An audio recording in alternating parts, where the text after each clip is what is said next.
वृंदावन बिहारी लाल की जय हो। तो उस व्यक्ति ने उस बाबा से कहा, बोले बाबा या तो तू चुपचाप सो जान दे, नहीं तेरी सीताराम में बंद कर ले। तेरी सीताराम ने तो हमारी नींद आराम कर दे। संत ने कहा, बोले बेटा ये सीताराम कभी किसी का बुरा नहीं करते, हमेशा भला करते हैं। उस व्यक्ति ने कहा, बोले बाबा आज तक याने भलो कहा करो।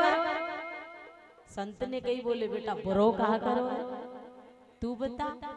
उसने कहा, बोले बाबा देख फालतू की बात न करे मत, सारे दिन काम धंधो करके आयो हूँ, थको हारो हूँ, सो जाते। अब वो व्यक्ति फिर से सो गया तो संत ने फिर सीताराम सीताराम सीताराम सीताराम सीताराम। व्यक्ति ने कही, बोले कह तो चुप है जानी, हवाल उठा के तो बाहर फेंक दे। संत ने कहा, बोले बेटा मुझे तो तू फेंक देगा, फेंक दे, मेरे फेंकने से मुझ पर कोई असर नहीं पड़ता, पर कम से कम सीताराम को तो हृदय में रख। ये सबका भला करते हैं। बोले काहे का भला करते हैं? सुबह से शाम तक मेहनत करते हैं, तब जाकर के शाम को रोटी पो करके खाते हैं। ये कोई अपने आप थोड़ी दे देते हैं। बोले बेटा ये हमको अपने आप दे रहे हैं, इसको हमारी चिंता है। तो आज उस संत और उस व्यक्ति में शर्त लग गई। बोले देखते हैं तुम्हारा सीताराम हमें कैसे देता है। संत ने कहा, बोले देख ले बेटा। बोले आज हम भोजन नहीं बनाएंगे और देखते हैं कि तुम्हारा सीताराम हमें भोजन कैसे कराएगा। संत ने बड़े भाव से कहा, बोले मत बनाओ, वो अपने आप व्यवस्था कर देगा। अच्छा व्यवस्था कैसे करेगा? हम ऐसी जगह पर जाकर के छुप जाएंगे जो तुम्हारे सीताराम को हम दिखेंगे भी नहीं। तो वो व्यक्ति उस संत के पास से कुछ दूरी पर चला गया और एक वृक्ष पर जाकर के चढ़ गया। वृक्ष पर जब वो चढ़ गया महाराज, तो अब उसने ये शर्त लगाई कि सीताराम हमें कैसे देगा, हम देखते हैं। उस वृक्ष के नीचे कुछ देर बाद में कुछ लोगों का आगमन हुआ। बेचारे बहुत दूर से आए हुए थे और उन्होंने उस वृक्ष की गहरी छाया को देखा। तो व्यक्तियों ने मन में सोचा, बोले भैया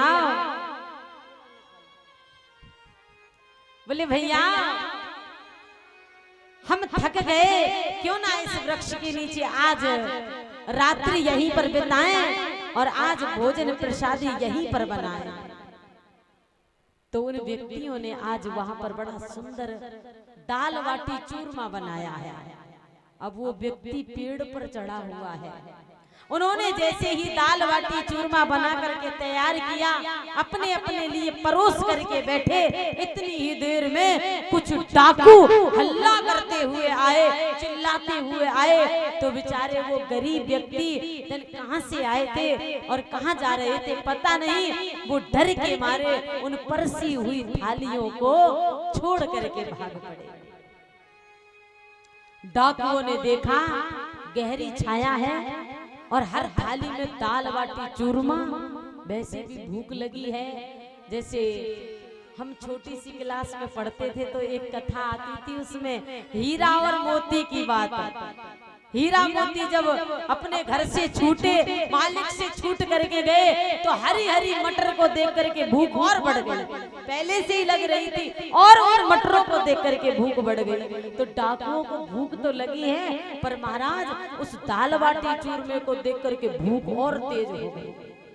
अब डाकू कहने लगे, बोले जल्दी जल्दी खाओ। और डाकुओं का जो महंत था ना, जो गुरुजी था, उसने कहा, अरे सुनो, हम डाकू हैं, हम डकैत हैं, कहीं किसी ने कोई माया तो नहीं रची है हमें मारने के लिए, दाल बाटी चूरमा में कहीं जहर मिला दिया हो, तो पहले इसको किसी और को खिलाएंगे तब हम खाएंगे, कहीं ऐसा ना हो हम सब मर जाएं। तो उस महंत ने इधर उधर देखा, कोई दिखाई नहीं दिया। तो महाराज डाकुओं को देखा तो पेड़ पर बैठा वो व्यक्ति थर थर कांपने लगा, और वो जब कांपने लगा तो पेड़ की डालियां हिलने लगी। डाकुओं ने ऊपर देखा तो व्यक्ति बैठा है। बोले नीचे उतर। नहीं उतरूंगा। अरे नीचे उतर। बोले नहीं उतरूंगा। बोले जान से मार देंगे। बोले भले ही मार दो पर नीचे नहीं उतरूंगा। जैसे तैसे डाकुओं ने उस व्यक्ति को नीचे उतार लिया। अब वो डाकू कहने लगे कि इस भोजन को खा, दाल बाटी चूरमा खा। वो कहने लगा, बोले मैं नहीं खाऊंगा। क्यों? बोले मेरी मर्जी, नहीं खाऊंगा। तो और डाकू कहने लगे, जरूर इसमें जहर मिलाया इसी ने। बोले खा, नहीं तो हम तुझे जान से मार देंगे। अब वो तो इसलिए नहीं खा रहा कि मैंने संत से शर्त लगाई है कि देखते सीताराम को कैसे हमें खिलाता है, और वो ये समझ रहे इसमें जहर है, इसीलिए नहीं खा रहा। तो जबरदस्ती उन डाकुओं ने उस व्यक्ति को वो दाल बाटी चूरमा खिलाया। कुछ देर हो गई तो डाकुओं ने कहा, बोले तुझे कुछ नहीं हुआ? बोले नहीं। क्यों? क्यों कुछ नहीं हुआ? बोले होता क्या दाल बाटी चूरमा है, इससे क्या होगा? बोले इसमें जहर नहीं है। बोले नहीं तो फिर तू क्यों नहीं खा रहा था? अब उस व्यक्ति ने पूरा दृष्टांत सुनाया, पूरी बात बताई। तो वो व्यक्ति दौड़ करके गया और संत के चरण पकड़ लिए। आज वो व्यक्ति संत का दास बन गया। भगवान उसे बड़े भाव से आशीर्वाद देते हैं। संत ने उसे सीताराम की महिमा बताई कि लाला वो सबका इंतजाम करते हैं। हमें अपने घर की परिवार की थोड़ी सी चिंता रहती है, लेकिन पूरी सृष्टि को बनाने वाले को हमारी सबकी कितनी चिंता होती है। कभी भी अपने आप पर ये घमंड नहीं करना चाहिए कि सारा काम हम कर रहे हैं, ये भगवान की लीला है। आज मेरे प्रभु भगवान श्री राम ने अवतार ले लिया। भगवान धीरे धीरे बड़े होने लगे। आज भगवान की उम्र 7 वर्ष की हो गई। तो आज भगवान को लेने के लिए गुरु विश्वामित्र मुनि का आगमन हो गया। गुरु विश्वामित्र मुनि ने भगवान राम के दर्शन पाए और विश्वामित्र मुनि मन में विचार करने लगे कि पृथ्वी का तारणहार आ गया, सबका उद्धार करने वाला आ गया, क्यों ना मैं अब उसको लेने के लिए जाऊं। तो गुरु विश्वामित्र मुनि ने राजा दशरथ से आकर के अपने उन 2 पुत्रों को मांगा, राम और लक्ष्मण को। राम जी जो सबके हृदय में बैठे रहते हैं ज्ञान के रूप में, लक्ष्मण जो सभी को अपना लक्ष्य बताते रहते हैं लक्ष्य के रूप में, दोनों को लेने के लिए विश्वामित्र मुनि आ गए। राजा दशरथ ने कहा, बोले गुरुवर तुम्हें धन चाहिए तो ले जाओ, लेकिन अपने पुत्रों को मैं आंखों से ओझल नहीं करूंगा। अरे बहुत दिनों के बाद में इन्होंने जन्म लिया है और कुछ समय इनको मेरे पास आए हुए हुआ है और तुम लेने के लिए आ गए। तो विश्वामित्र मुनि कुल गुरु वशिष्ठ जी के पास में पहुंच गए। वशिष्ठ मुनि ने सुना दिया, बोले लाला कुछ समय के बाद में तुम अपने पुत्रों को विद्या अध्ययन करने के लिए भी तो भेजोगे ना, इसलिए दोनों काम हो जाएंगे कि विद्या अध्ययन भी कर लेंगे और इस ऋषि की सेवा भी कर लेंगे, इसकी बात भी पूरी हो जाएगी। तो भगवान राम और लक्ष्मण को लेकर के जब गुरु विश्वामित्र मुनि बड़े भाव के अनुसार, बड़े आनंद के अनुसार जब जाने लगे, तो भगवान राम उस वन में प्रवेश करते हैं। तो भगवान राम ने 7 वर्ष की आयु में एक ताड़का का उद्धार किया। जो ताड़का नाम की राक्षसी उस निर्जन वन में उन संतों को मार देती है, उन यज्ञों को विघ्न कर देती है, विध्वंस कर देती है, वन में शांति दिलाई। राम ने 7 वर्ष की आयु में ताड़का का वध किया और मेरे श्री कृष्ण ने 7 दिन की आयु में पूतना का वध किया। दोनों अवतारों में सबसे पहले भगवानों ने राक्षसों से बदला लिया, उनका उद्धार किया। राम जी ताड़का का उद्धार करते हुए भगवान राम आगे बढ़ने लगे। तो गुरु विश्वामित्र मुनि ने बड़े भाव के अनुसार, बड़े आनंद के अनुसार उनको विद्या अध्ययन कराई। आज मेरे प्रभु धीरे धीरे भगवान राम बड़े होने लगे, उनकी आयु बढ़ने लगी। आज मेरे भगवान राम बड़े आनंद के साथ में अपने गुरु विश्वामित्र मुनि के चरण दबा रहे हैं। इधर राजा जनक की नगरी में एक कन्या का प्रादुर्भाव हुआ है जो धरती माता से प्राप्त हुई, माता सीता, उसका आज स्वयंवर रचा गया। तो राजा जनक ने सभी देश विदेशों में सीता स्वयंवर का निमंत्रण दिया, अयोध्या के लिए निमंत्रण नहीं दिया। क्यों? राजा जनक की क्या राजा दशरथ से कोई दुश्मनी थी? सुखदेव जी कहते हैं राजन नहीं, तो फिर निमंत्रण क्यों नहीं दिया? तो श्री सुखदेव जी कहते हैं हे परीक्षित, जहां पर भक्ति प्रकट होती है वहां ज्ञान अपने आप चला जाता है। ज्ञान के पास में भक्ति नहीं आती। ये माता सीता कोई और नहीं, ये साक्षात भक्ति देवी है। और वैसे भी जिसके लिए प्यारे ये स्वयंवर रचा जा रहा था वो आजकल अवध नगरी में नहीं है, वो तो वनों में विचरण कर रहे हैं। गुरु विश्वामित्र मुनि को पता चला तो गुरु विश्वामित्र मुनि आज भगवान राम और लक्ष्मण को लेकर के राजा जनक की नगरी की तरफ ले जाने लगे। भगवान राम बड़े भाव से जब जाने लगे तो राम जी ने आज एक बड़ा सुंदर आश्रम देखा, उस आश्रम के दर्शन किए। तो गुरु विश्वामित्र मुनि ने आदेश दिया, बोले लाला, जिस कारण से युगों की अदला बदली हो गई, आज उस कारण को तुम पूरा कर दो। राम जी कहने लगे, प्रभु मैं समझा नहीं। बोले सतयुग के बाद में द्वापर युग आना चाहिए, पर ये त्रेता क्यों आ गया?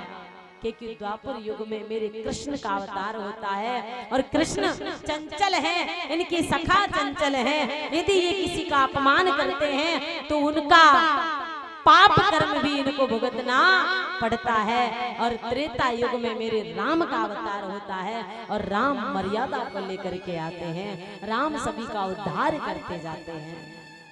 इसीलिए राम जी युगों की अदला बदली इसलिए हुई है कि ये आश्रम कोई छोटा मोटा आश्रम नहीं है, ये एक बड़े सुंदर ऋषि का आश्रम है, जिस ऋषि का नाम है गौतम ऋषि।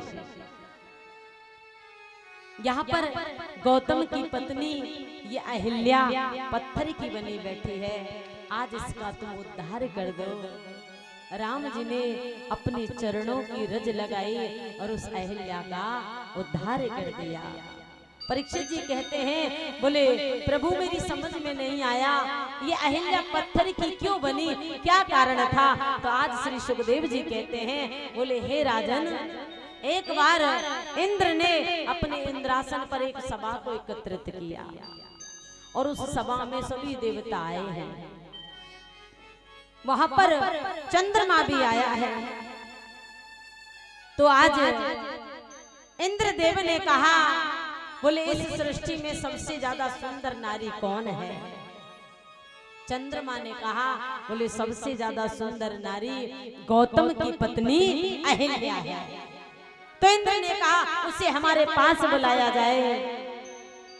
चंद्रमा ने कहा, बोले महाराज वो किसी के पास नहीं जाती, वो पतिव्रता नारी है, अपनी कुटिया से बाहर भी नहीं जाती।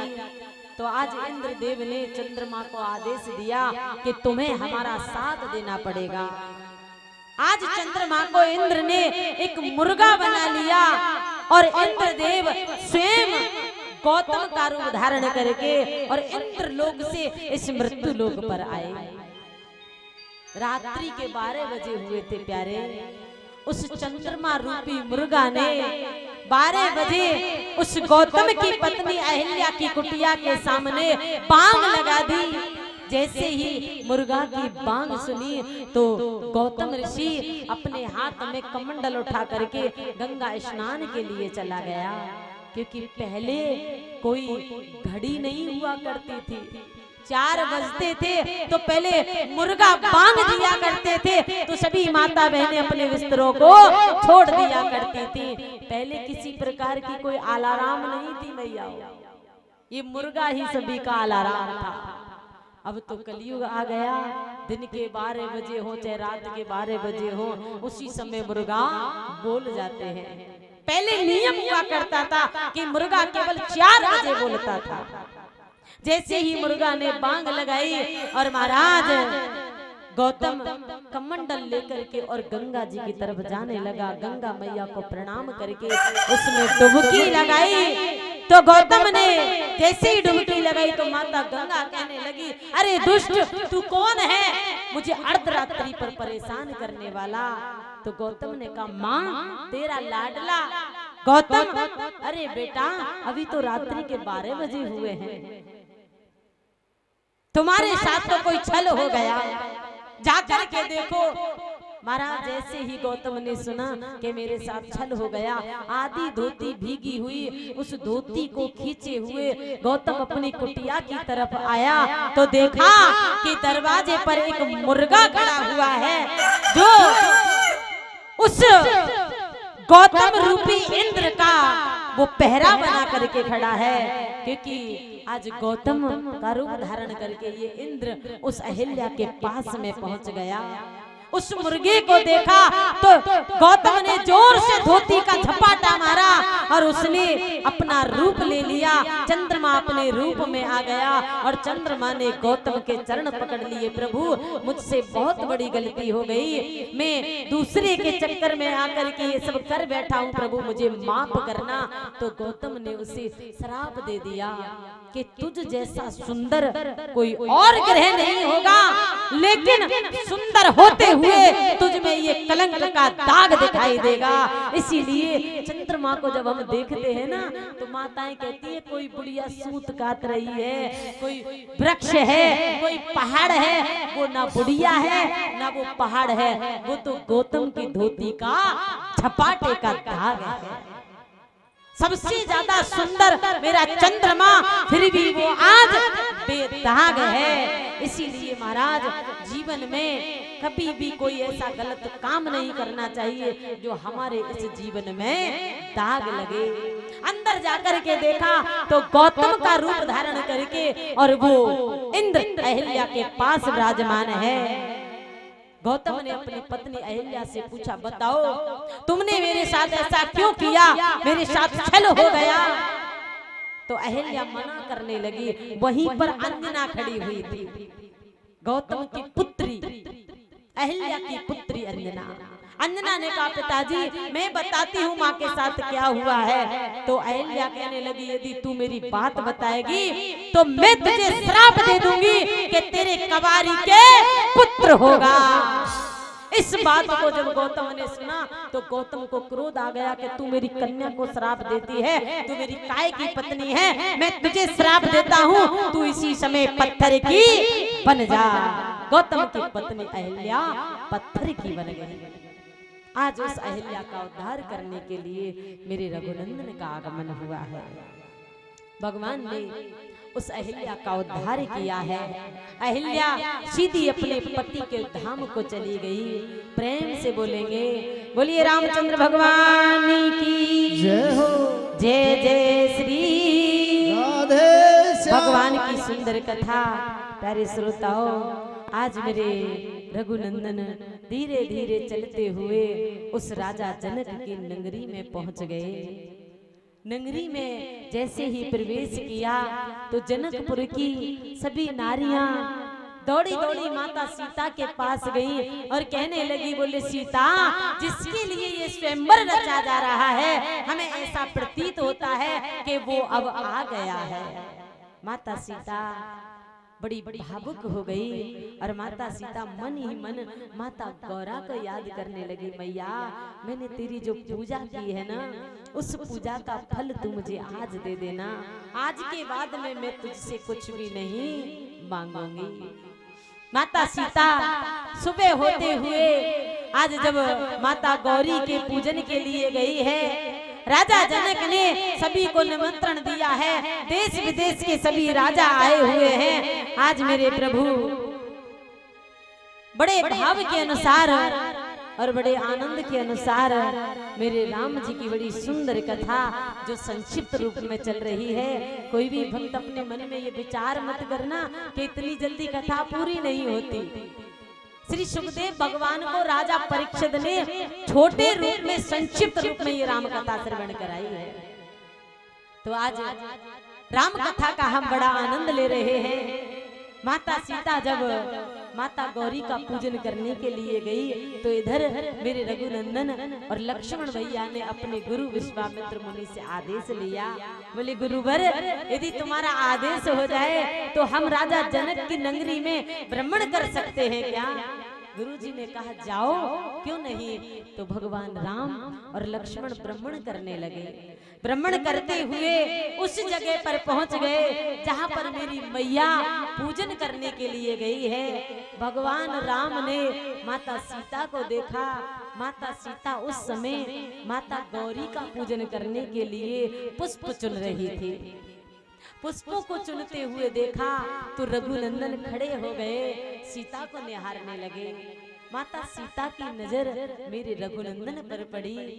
रघुनंदन के चरणों में मन ही मन से प्रणाम करने लगी। भगवान कहते हैं देवी, मैं तेरी नगरी में आ गया हूँ, मेरी लाज तेरे हाथ में है। मैया कहती है रे प्रभु, आए तो हो पर ज्यादा नाटक करने की जरूरत नहीं है, क्योंकि भगवान और माता सीता में दोनों में मन ही मन से बातें होने लगी। राम जी सीता जी को देखते हैं और सीता जी मेरे राम जी को देखती हैं। दोनों आपस में पुलकित हो गए, हर्षित हो गए, मन मग्न हो गया, मन मिल गया। प्यारे श्रोताओं, जब प्रेमियों का मन मिल जाता है, सोच मिल जाती है, तो वहां पर तकरार नहीं होती, वहां पर लड़ाई नहीं होती। माता सीता ने राम जी को निहारते हुए बड़ा आग्रह किया। उसी क्षण बोले बाबा माता पार्वती को देख रहे थे। माता पार्वती कहने लगी प्रभु, आज तो इतने प्रेम से निहार रहे हो, क्या बात है? माता पार्वती ने जब भोले बाबा से कहा तो भोले बाबा कहने लगे देवी, देख रहा हूँ कि राम जी की सीता राम जी को कितनी सुंदर लग रही है। माता पार्वती कहने लगी प्रभु, मैं भी देख रही हूँ कि सीता जी को राम कैसे सुंदर लग रहे हैं। राम जी शंकर भगवान को बड़े भाव से निहारते कहते हैं प्रभु, मैं तुम्हारे आशीर्वाद से तुम्हारे उस धनुष यज्ञ में पधार चुका हूँ, इसकी लाज तुम्हारे हाथ में है। माता पार्वती भगवान शंकर से कहती है रे प्रभु, इस धनुष के भार को केवल एक कमल के पुष्प के समान कर देना, कहीं श्री राम रघुनंदन के हाथों में कोई पीड़ा ना हो जाए। सभी आपस में बातें करते हैं। इस दृश्य को सारे देवता देख रहे हैं। देवताओं ने अपने अपने पलकों को पकड़ लिया कि जिस दृश्य को देखने के लिए हमारा हृदय बरसों से पुलकित हो रहा है, कहीं ऐसा ना हो कि हमारे पलक झपक जाएं और हम रघुनंदन के दर्शन ना कर पाएं। सभी संत बड़े भाव से, सभी देवता बड़े आनंद से भगवान राम और मेरी माता सीता के प्यारे दर्शन कर रहे हैं। सखियों ने सीता से कहा, अरे ओ सीता, पूजन नहीं करने का। तो सीता बड़े भाव से सखियों को निहारती है और माता सीता वहां से चली जाती है। मेरे गोविंद की बड़ी सुंदर लीला। आज मेरे भगवान राम बड़े भाव के अनुसार उस राजा जनक की नगरी में जब पहुंचे हैं तो राजा जनक ने सभी के लिए अलग अलग आसन दिया। सभी अपने अपने आसन पर बैठ गए। भगवान राम लक्ष्मण अपने गुरु विश्वामित्र मुनि को लेकर के पधारे हैं। राम जी ने बड़े भाव से पूरी जनकपुर नगरी को नमन किया है। सामने बैठे राजा जनक और राजा जनक की पत्नी सुनैना को नमन किया है और छजली पर बैठी मेरी माता सीता उस भक्ति को हृदय से नमन कर रहे हैं। देवी, आ गया हूँ तेरे सामने, मेरा ध्यान रखना। माता सीता के नेत्र सजल हो गए रे प्रभु, वर्षों के बाद में दर्शन हुए हैं। मन तो करता है साष्टांग प्रणाम करूं, पर मैं पिता के वचनबद्ध हूं, क्योंकि पिता का आदेश है कि जो भी राजा इस धनुष का खंडन करेगा वही मेरी पुत्री सीता के साथ में विवाह करेगा। तो आज राजा ने आदेश दिया। महाराज, वह सभी राजा पधारे हैं। एक एक करके सब राजा खड़े हो करके आते हैं और उस धनुष को उठाते हैं। उसे खंडित करने के लिए बार बार स्पर्श करते हैं, पर महाराज उन अभिमानी राजाओं से वो मेरे भगवान शंकर का धनुष टस से मस भी नहीं होता, जो राजा दधीची की हड्डियों से बना हुआ है। आज उस धनुष को सभी राजाओं ने उठाना चाहा, पर किसी से टस से मस नहीं हुआ। बहुत देर हो गई, सुने ना रोने लगी, सुने ना कहने लगी, स्वामी ये तुमने कैसा संकल्प ले लिया? यदि किसी भी राजा से ये धनुष खंडित नहीं हुआ तो मेरी पुत्री तो कवारी की कवारी रह जाएगी। यहाँ पर राजा जनक को थोड़ा क्रोध आ गया। राजा जनक ने कहा, क्या यहाँ पर कोई ऐसा सूरवीर नहीं है जिसने अपनी माँ का दूध पिया हो, जो इस धनुष का खंडन कर सके? महाराज, जहाँ पर रघुवंशी बैठे हो, सूर्यवंशी बैठे हो, वहां पर कोई ऊंची आवाज में बात नहीं करता। यहाँ तो राजा ने वंश को ललकार दिया। सबसे ज्यादा तेज क्रोधित लक्ष्मण भैया खड़े हो गए और कहने लगे, राजा एक शब्द भी आगे मत बोल देना। अरे राजा, तू इस धनुष की बातें करता है? ऐसे धनुष तो हम रोजाना उन जंगलों में बना बना करके तोड़ देते हैं। यदि मेरे भाई का आदेश हो जाए तो इतने टुकड़े करूंगा इस धनुष के, जो तू गिन भी नहीं पाएगा। भगवान राम कहने लगे, भैया ये तेरो काम ना है, तू नीचे बैठ जा। लक्ष्मण जी कहते हैं, बोले हाँ, जहाँ मन में आती है वहीं नीचे गर्दन करके बैठ जाते हो, सबसे अपमान कराते हो। मेरे भगवान राम मर्यादा पुरुषोत्तम है, बड़े निर्मल हैं। लक्ष्मण जी क्रोधित हैं, लक्ष्मण को कहा नीचे बैठ गए। तो गुरु विश्वामित्र मुनि ने आदेश किया, बोले प्रभु जाओ, अब तुम्हारी बारी है। भगवान राम ने वहां पर बैठे बैठे पूरी सृष्टि को नमन किया है, पूरी जनकपुर नगरी को नमन किया है, और महाराज अयोध्या नगरी को नमन किया है। अपने माता पिता के चरणों में वहीं से प्रणाम किया है, गुरु जी को प्रणाम किया। भगवान राम बड़े भाव से आगे बढ़ने लगे। भगवान राम मतवाली चाल से जब चलते हैं तो महाराज शरीर ऐसे झूमता है जैसे कोई मतवाला हाथी झूम झूम करके चल रहा हो। माता सीता इस दृश्य को देखती रह गई। भगवान राम ने जाकर के उस धनुष को नमन करने के लिए स्पर्श किया, और स्पर्श करते ही वो धनुष खंडित हो गया, घनघोर आकाश होने लगी।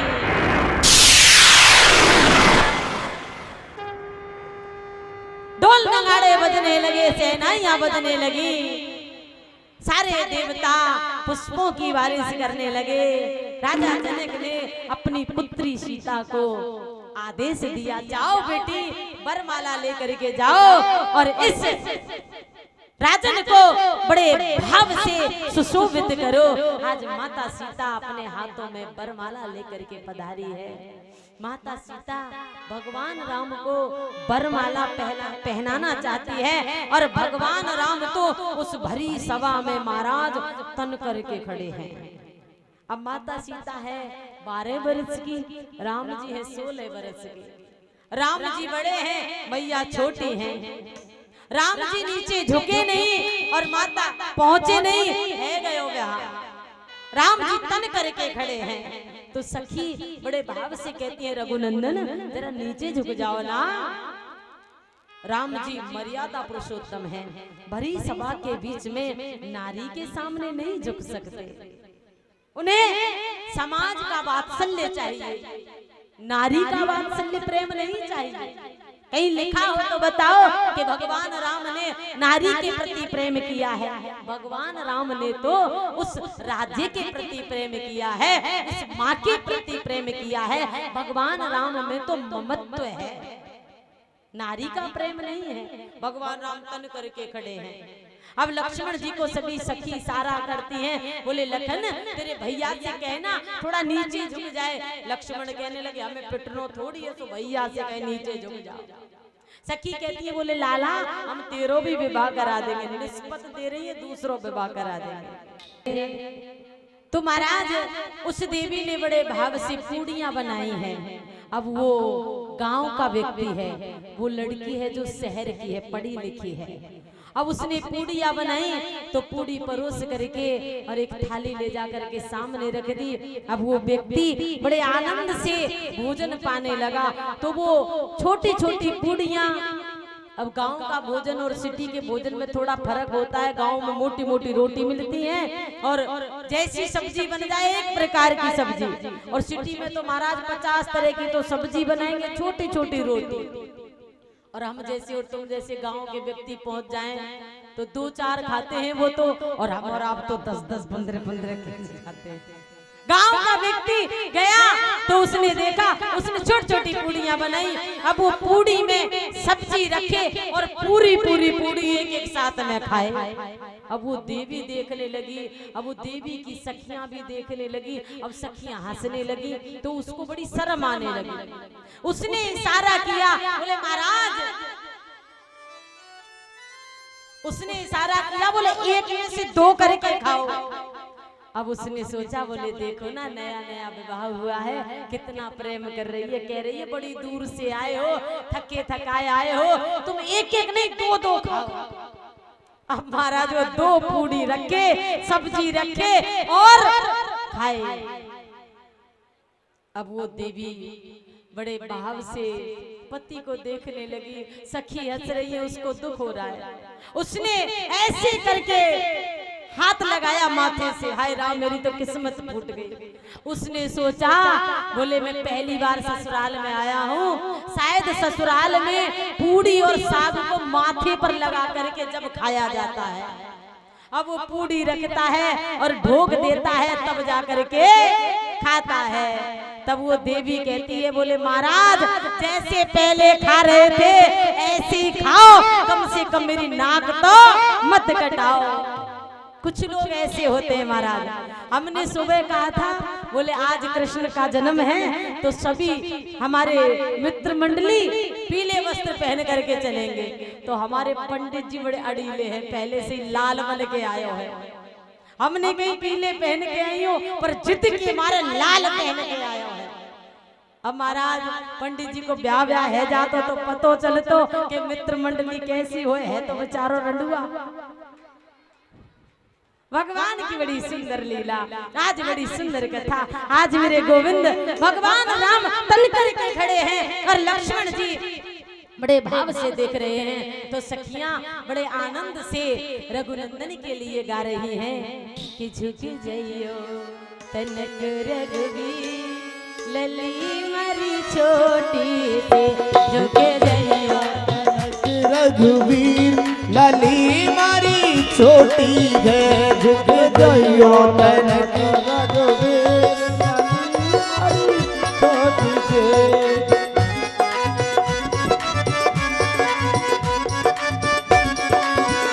झुक जइयो तनक रघुवीर लली मेरी छोटी है, झुक जइयो तनक रघुवीर लली मारी छोटी है। अरे छोटी है लाली छोटी है, लोरी है लाली लोरी है। वो छोटी है लाली छोटी है, छोटी है लाली छोटी है। झुक जइयो तनक रघुवीर लली मेरी छोटी है।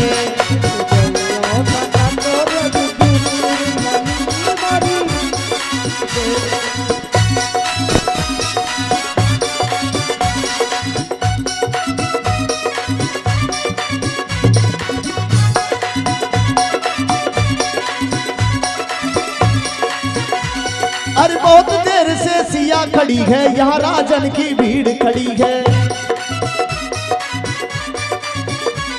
वो बहुत देर से सिया खड़ी है, यहाँ राजन की भीड़ लगी है। तुम्हें हरो सिया के पीर, तुम्हें हरो सिया के पीर लली मेरी छोटी है।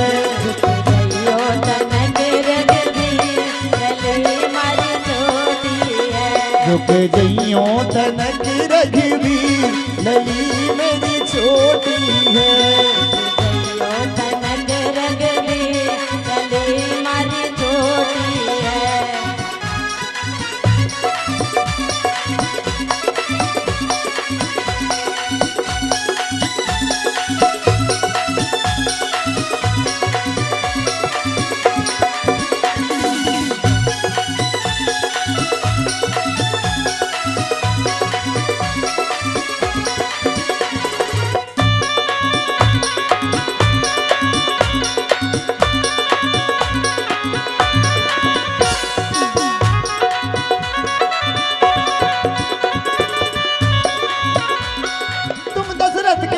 काए धनस यज्ञ देखने आए, वो तुम दशरथ के लाल काए धनुष यज्ञ देखने आए। खुल गई है हमारी तकदीर, खुल गई है हमारी तकदीर, सिया वही छोटी है। तनक रघुवीर सिया मेरी लोरी है। झुक जइयो तनक रघुवीर सिया वही छोटी है। झुक जइयो तनक रघुवीर लली मारी छोटी है।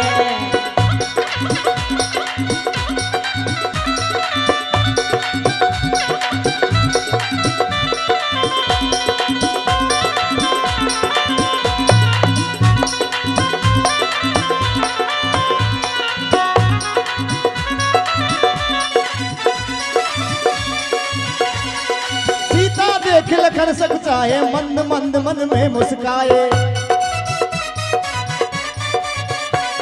वो सीता देख लखन सक चाहे मंद मंद मन में मुस्काए।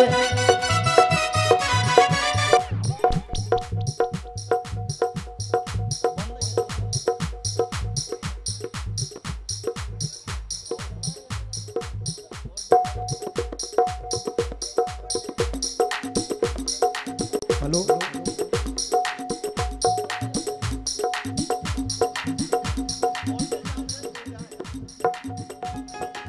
वो झुक जइयो तनक रघुवीर सिया वही छोटी है। झुक जइयो तनक रघुवीर लली मारी छोटी है। छोटी है छोटी है लाली छोटी है। छोटी है लाली छोटी है। वो छोटी है लाली छोटी है। छोटी है लाली छोटी है। झुक जइयो तनक रघुवीर सिया वही छोटी है। तनक रघुवीर लली मारी छोटी है।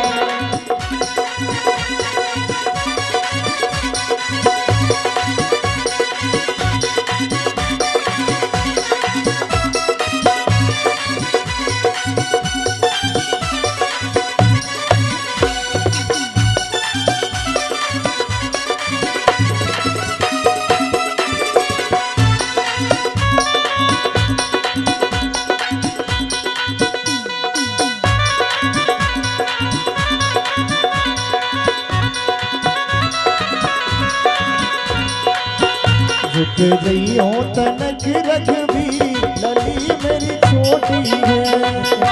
तनक रघुवीर लली मारी छोटी है। झुक जइयो तनक रघुवीर लली मेरी छोटी है। तनक रघुवीर लली मारी छोटी है। लली मेरी छोटी है। लली मेरी छोटी है। लली मेरी छोटी है।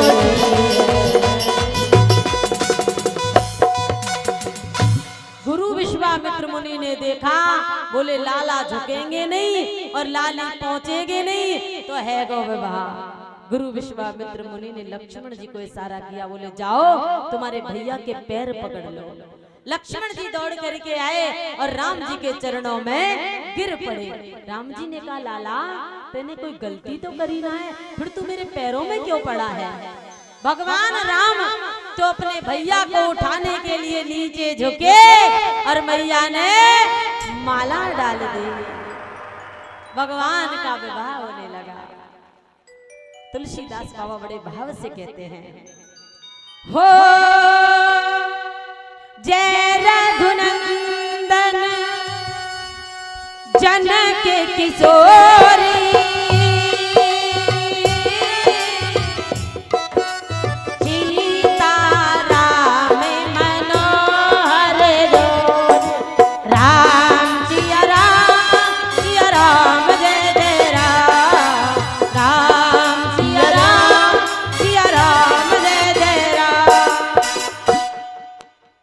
महाराज माता सीता ने माला पहना दी और आज राजा जनक बड़े हर्षित हो गए। राजा जनक ने अवधपुरी के लिए एक पत्र भेज दिया, अयोध्या के लिए राजा दशरथ के लिए राजा जनक ने एक पत्र भेज दिया।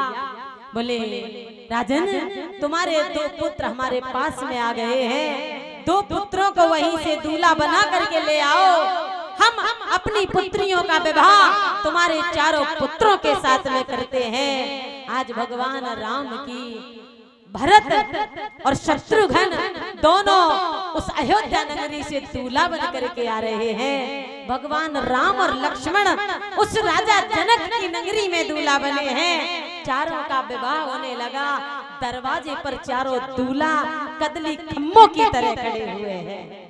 तो राजा जनक की नगर की नारियां भगवान राम जी को गाली गाने लगी, क्योंकि माता बहनें गालियां गाती है ना जब दरवाजे पर बारात आती है। गाली गाने लगी, कहने लगी बहना हमने जो कुछ सुनो है वो सही है कि गलत।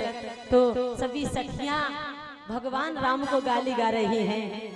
रंग बरसे कछु अमृत बरसे और बरसे कसे तोरे, रंग बरसे गो आहा राम रंग बरसे गो। रंग बरसे कछु अमृत बरसे और बरसे कस्तूरी, रंग बरस रहो हाँ हाँ। रंग बरसे कछु अमृत बरसे और बरसे कस्तूरी, सिया राम घरे जय जय राम घरे। रंग बरसे कछु अमृत बरसे और बरसे कसे तोरे, सिया राम हरे जय जय राम हरे। रंग बरसे कछु अमृत बरसे और बरसे कस्तूरी, सिया राम घरे।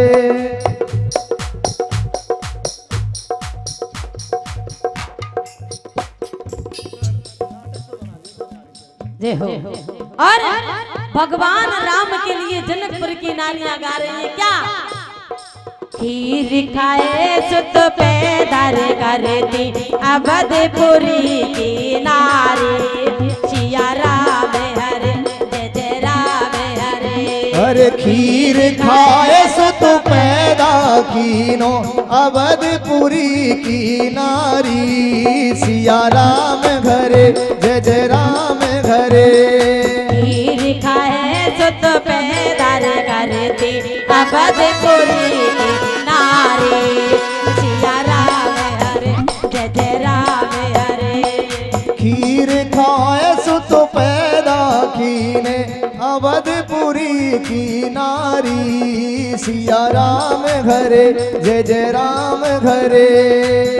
राम जी ने देखा लक्ष्मण जी बगल में खड़े हैं। लक्ष्मण जी कहने लगे, बोले सुना ये जनक की नगर की नारियां क्या गाली दे रही हैं? राम जी कहने लगे, बोले थोड़े तन करके खड़े हो जाओ। अब वो राम जी और राम जी के भैया थोड़े तन करके खड़े हो गए। पर महाराज नारियों को तो गाली गाने की आदत है, वो तो गाएंगी। वो गाने लगे तो लक्ष्मण जी के साथ में उनके सखा आए।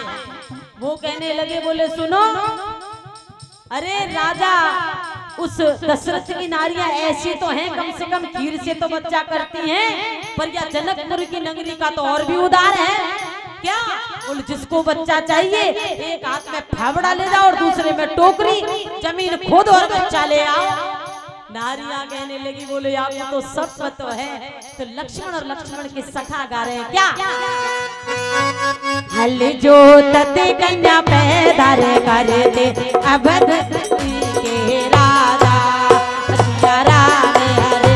अरे हल जोता तो कन्या पैदा कीनी जनकपुरी की नारी सिया राम हरे जय राम हरे।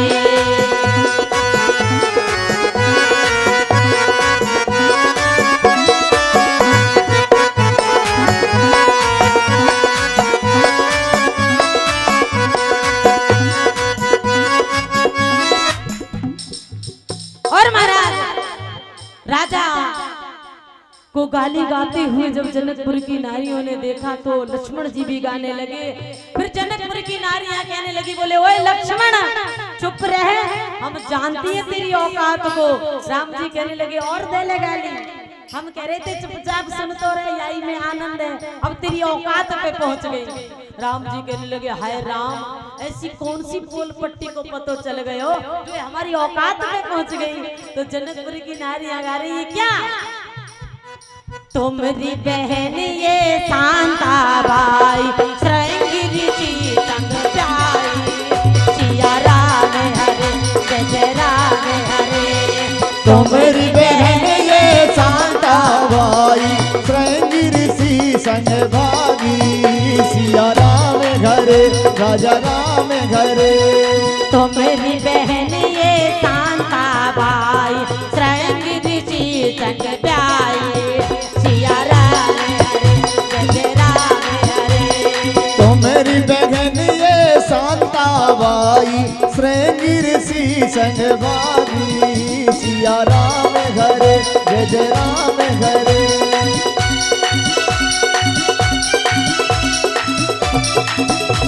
भगवान राम का विवाह हो रहा है, मीठी मीठी ताली जय हो।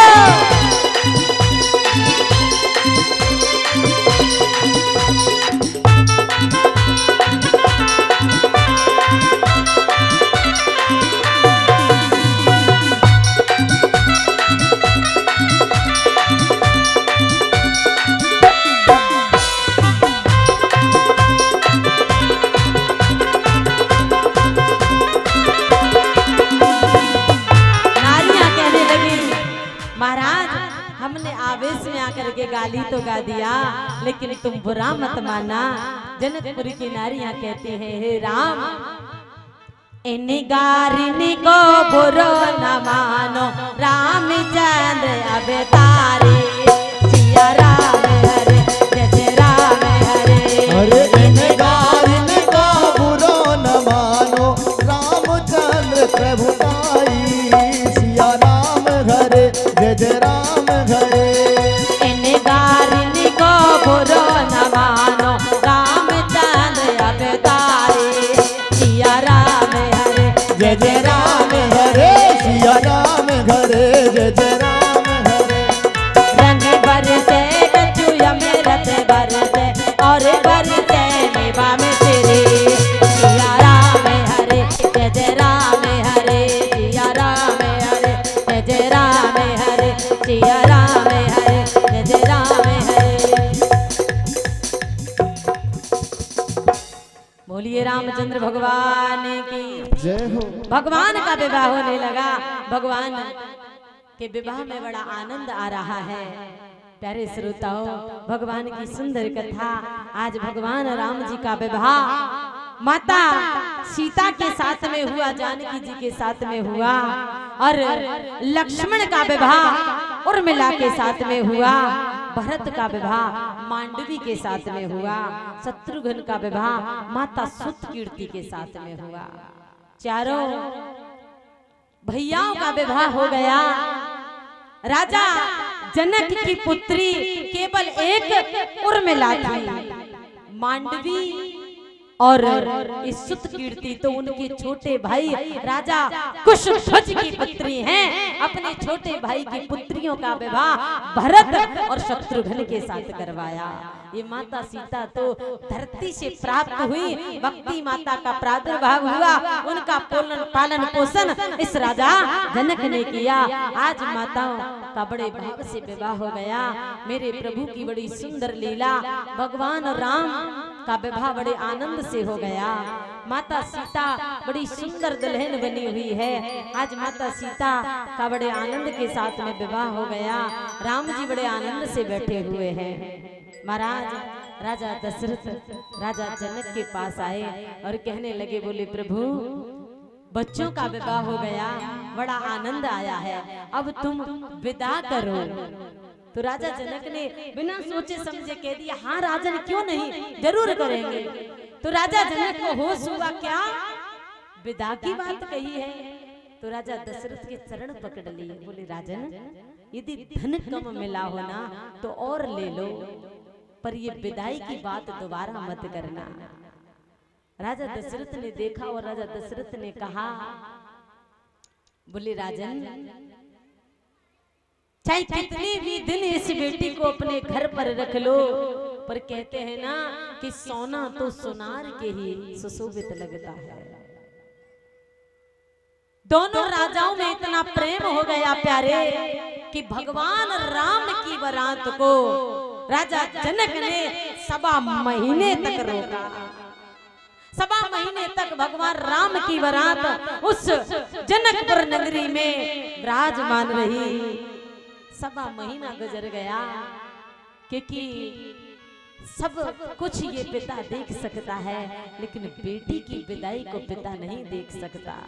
बेटी जब घर में जन्म लेती है तो माताएं अपना मुंह बना लेती हैं, कहां पर बेटी हो गई, लेकिन पिता का मुंह कभी नहीं बनता। पिता बड़ा खुश होता है, मेरी बेटी हुई है, किसी दिन ये बड़ी हो जाएगी और ठुमक ठुमक करके चल करके आएगी तो ये मुझे जल का लोटा देगी, कभी मुझे भोजन की थाली पकड़ाएगी। क्योंकि आज बेटी का जन्म हो गया, बेटी धीरे धीरे बड़ी होने लगी और बेटी विवाह योग्य हो गई, तो पिता को चिंता हो गई।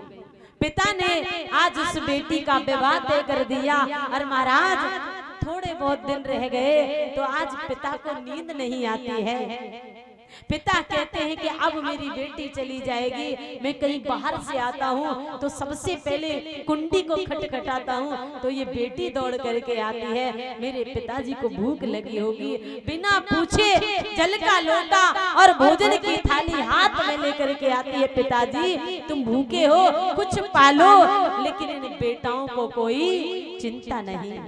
महाराज आज उस बेटी का विवाह होने लगा, 2-4 दिन रह गए और पिताजी ने भोजन नहीं किया तो बेटी की माँ कहती है, स्वामी भोजन तो कर लो।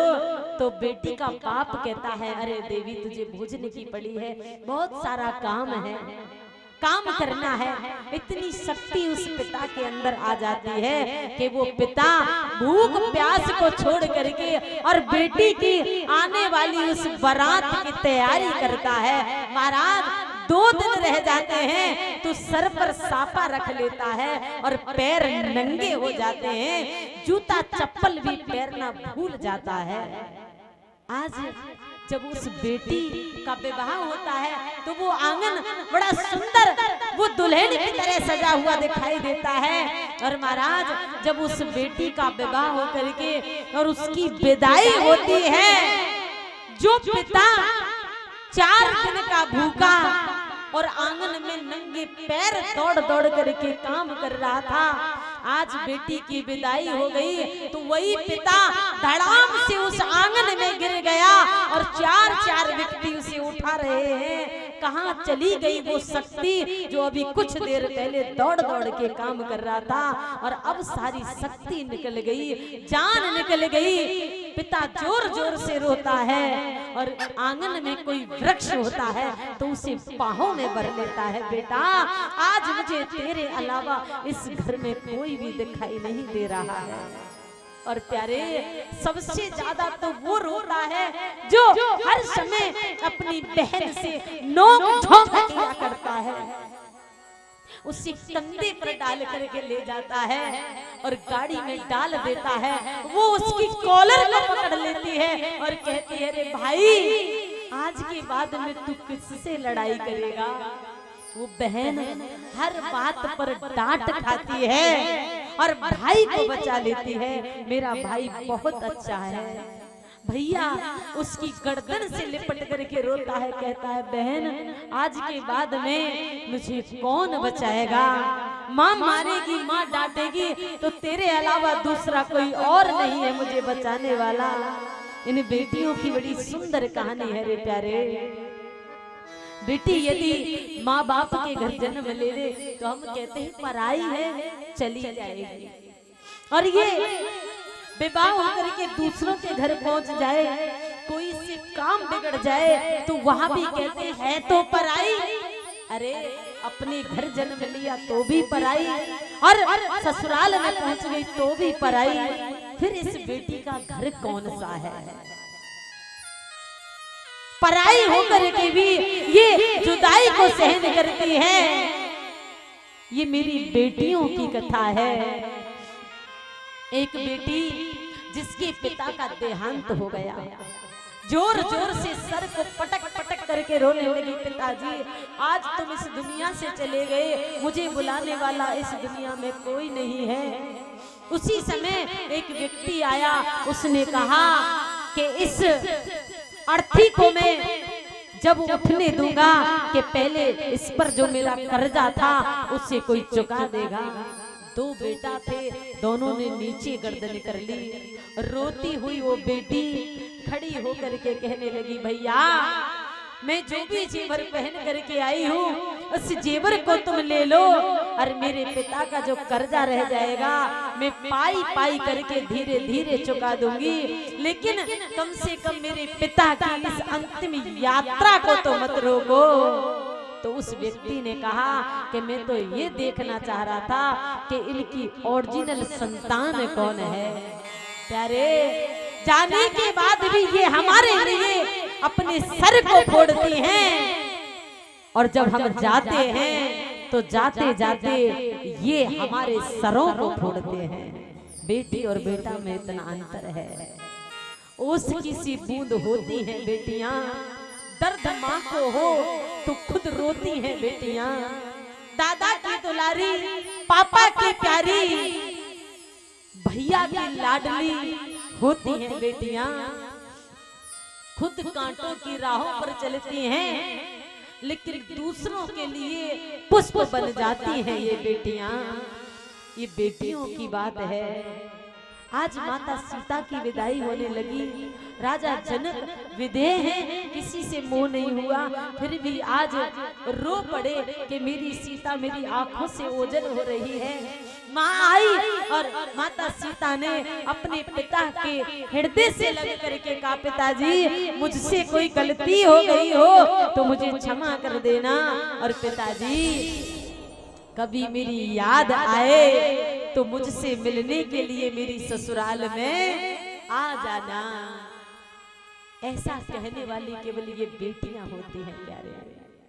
सुने ना, रोती रोती अपनी पुत्री के सामने आ गई। माँ, अरे तू भी तो किसी की बेटी है, तू क्यों रोती है? जैसे मैं विदा होकर के जा रही हूँ ऐसे तो तू भी विदा होकर के आई होगी। तो आज माता सीता की विदाई हो रही है, बड़ा भाव प्रकट हो रहा है। पूरी जनकपुर नगरी मैया सीता के लिए रो रही है। माता सीता बड़े आनंद से और उस जनकपुर नगरी से विदा लेकर के अपनी ससुराल में जा रही है।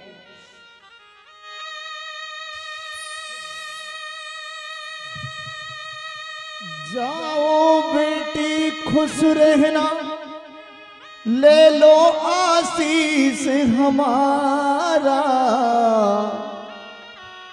बस इतना ही संग था हमारा तुम्हारा, तुम्हारा हमारा, तुम्हारा हमारा।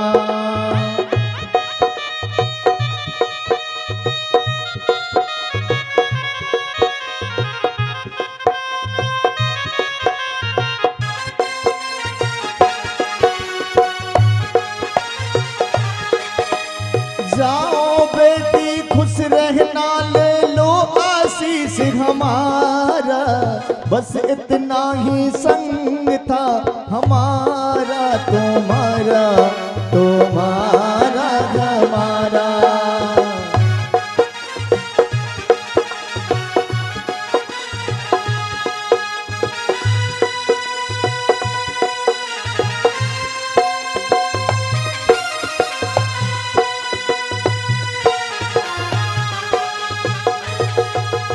कोई बदल न पाया ये दस्तूर पुराना, कोई बदल न पाया ये दस्तूर पुराना। छोड़ के माँ का आंचल संग पिया के जाना, छोड़ के माँ का आंचल संग पिया के जाना। हुई पराई रहा न तुम पर वो अधिकार हमारा, बस इतना ही संग था हमारा तुम्हारा, तुम्हारा हमारा।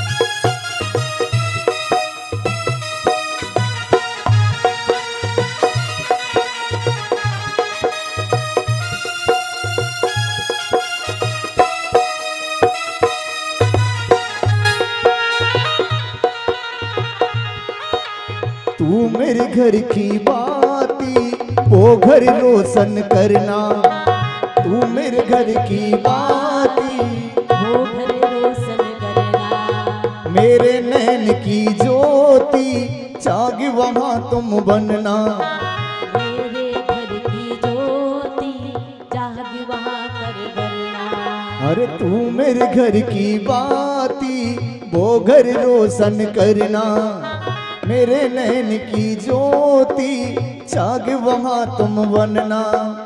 वो आंगन आबाद हुआ घर सुना हुआ हमारा, बस इतना ही संग था हमारा तुम्हारा, तुम्हारा हमारा, तुम्हारा हमारा।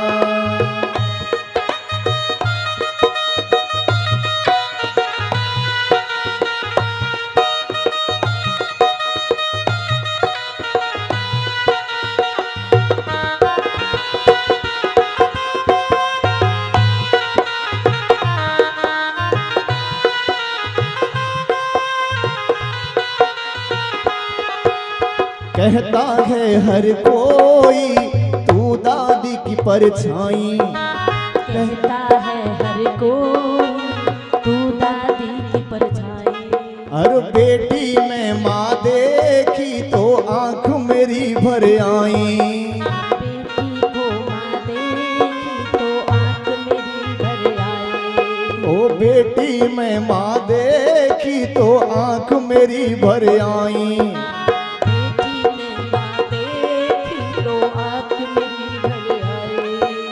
रूप रंग के संग विधाता दो उनका गुण सारा, बस इतना ही संग था हमारा तुम्हारा, तुम्हारा हमारा, तुम्हारा हमारा।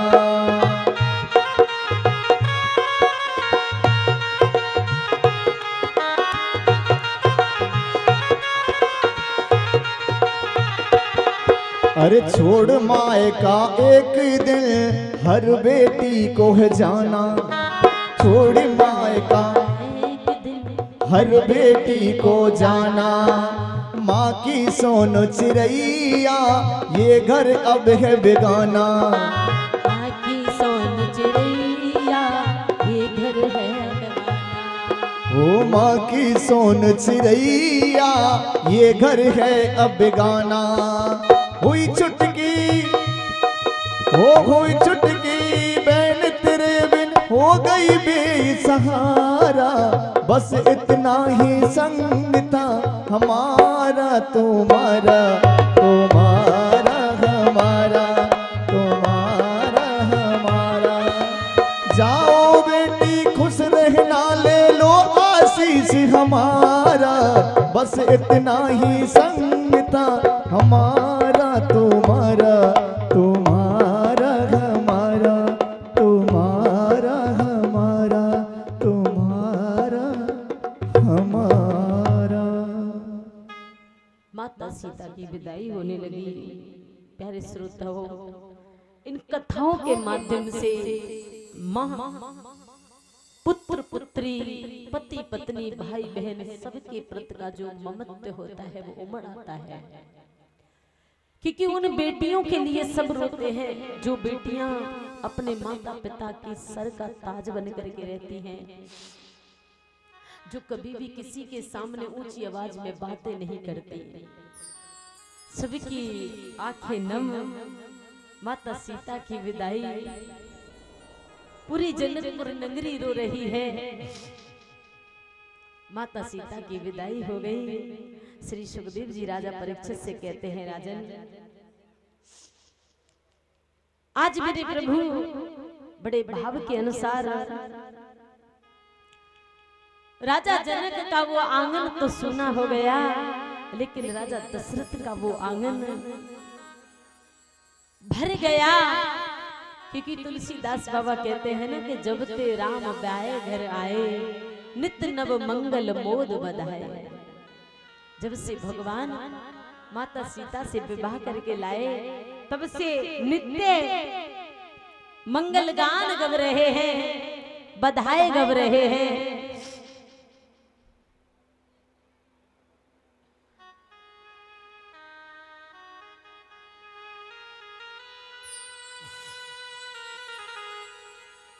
भगवान बड़े भाव के अनुसार, बड़े आनंद के अनुसार आज श्री सुखदेव जी राजा परीक्षित को श्रवण कराने लगे। कहने लगे, राजन माता सीता की विदाई का बड़ा ये सुंदर अवसर आज मेरे प्रभु माता सीता का विवाह होकर के आया। राजा दशरथ ने मन में विचार किया कि अब मेरा राम राजा बनने के योग्य हो गया, तो भगवान राम को राजा बनाने की प्रेरणा आज मेरे प्रभु ने राजा दशरथ को दे दी। होना था अभिषेक राम का, बदल गई तकदीर रे विधाता, तूने कैसी बनाई ये तकदीर। भगवान राम का तो राज अभिषेक होने वाला था, लेकिन रातों ही रातों में क्या हो गया।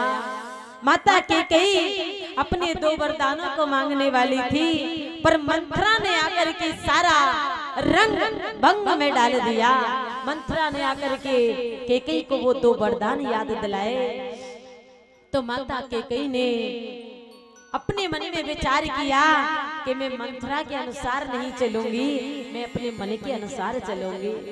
माता केकई तो कुछ और मांगने वाली थी प्यारे, पर रात में भगवान राम माता केकई के महल में आ गए और मैया से कहने लगे, माँ तेरे 2 वरदान बाकी हैं और तू वरदानों में तो कुछ और मांगने वाली है। माँ यदि तूने अपने भाव से मांग लिया ना, तो जो दंडक वन में ऋषिगण बैठे हैं वो बेचारे ऐसे ही मर जाएंगे, उनको मेरा दर्शन नहीं होगा।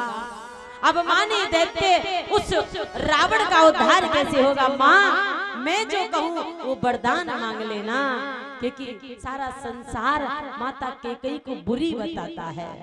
प्यारे श्रोताओं, मैं तो कहती हूँ कि माता केकई जैसी माँ ना तो आज तक पैदा हुई और ना हो पाएगी, क्योंकि माता केकई तो भगवान राम से, भरत से भी ज्यादा प्रेम किया करती थी।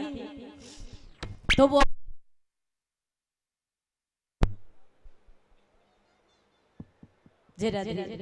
तो वो अपने पुत्र के लिए कैसे वनवास मांग सकती है।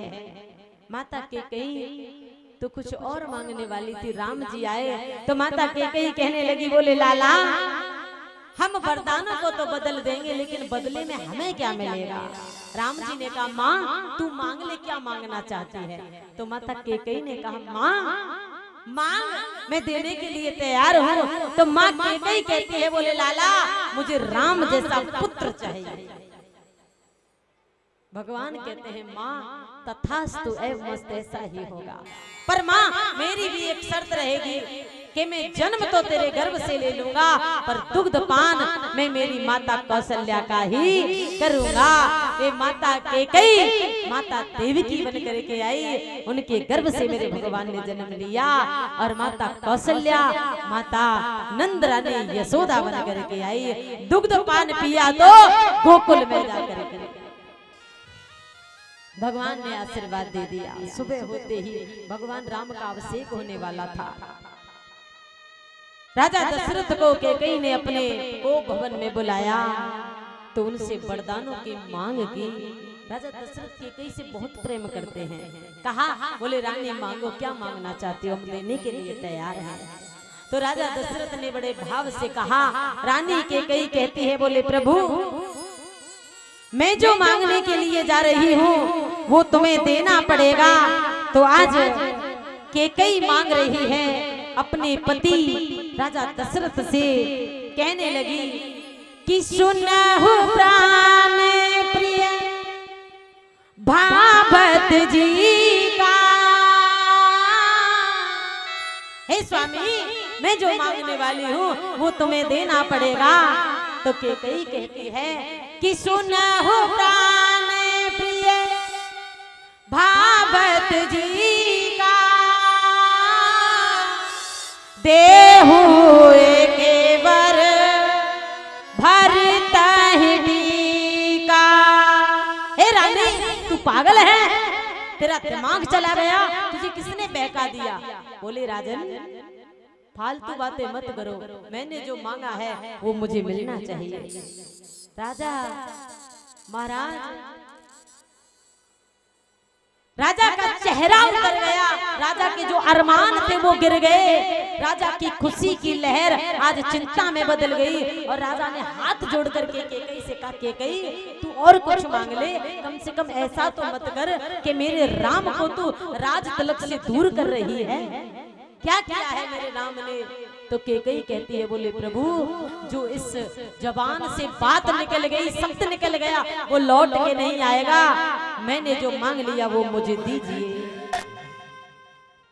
राजा को विवश होकर के देना पड़ा। दूसरा वरदान बाकी है प्यारे।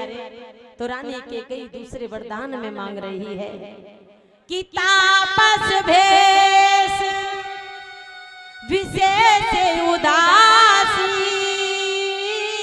हे राजन अभी तो मैं कुछ और मांगने वाली हूँ, तूने एक वरदान में अपने चेहरे पर उदासी छा ली, तेरे चेहरे पर उदासी छा गई। राजन अभी तो बहुत कुछ बाकी है।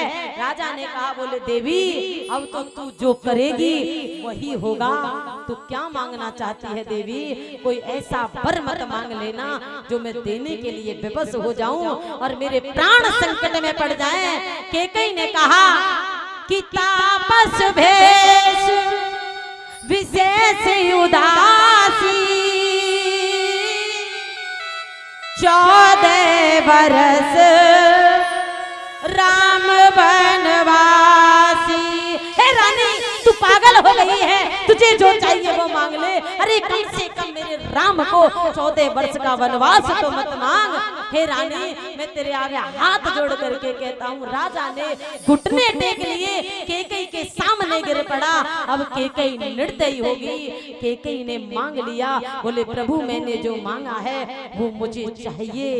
भगवान राम इतनी ही देर में माता के शब्द सुन करके भगवान राम, लक्ष्मण और माता सीता तीनों राजा दशरथ के पास आ गए और चरणों में प्रणाम करके माता उस कैकेयी के आदेश अनुसार भगवान राम वनों की तरफ जाने लगे।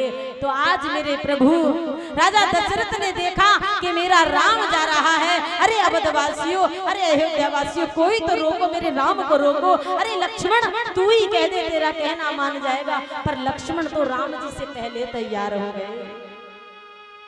महाराज जब सब राम सीता और लक्ष्मण जाने लगे, लक्ष्मण ने देखा कि मैंने मेरी मैयाओं से आशीर्वाद ले लिया, माताओं ने मना नहीं किया, पिता से आशीर्वाद ले लिया, तो लक्ष्मण अपने मन में कप रहे थे कि मैं उस नई नवेली उस उर्मिला के सामने कैसे जाकर के अपना मुंह खोलूंगा।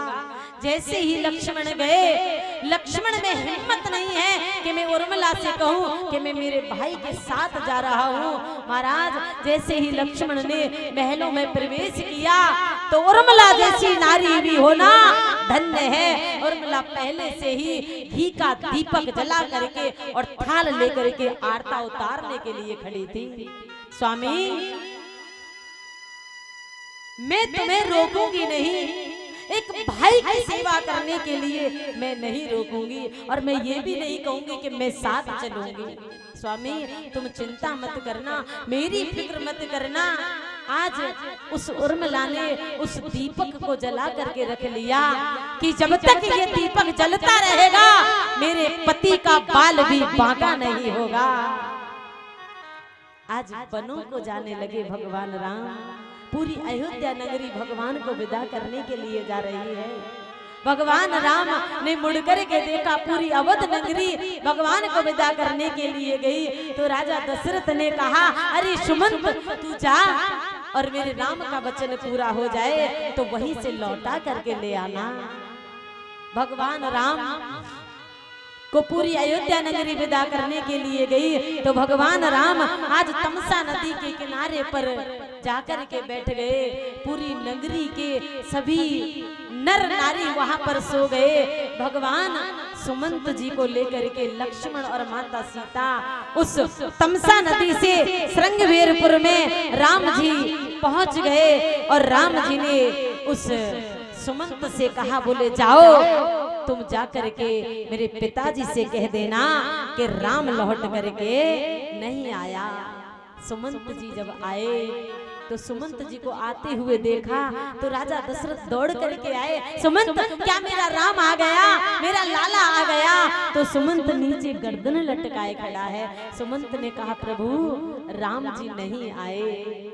राजा दशरथ धड़ाम से जमीन पर गिर पड़ा, और राजा दशरथ कहता है कि राम राम कही राम, राम राम कही राम, तनु परि हरि रघुवर विरह, दशरथ गए सुरधाम।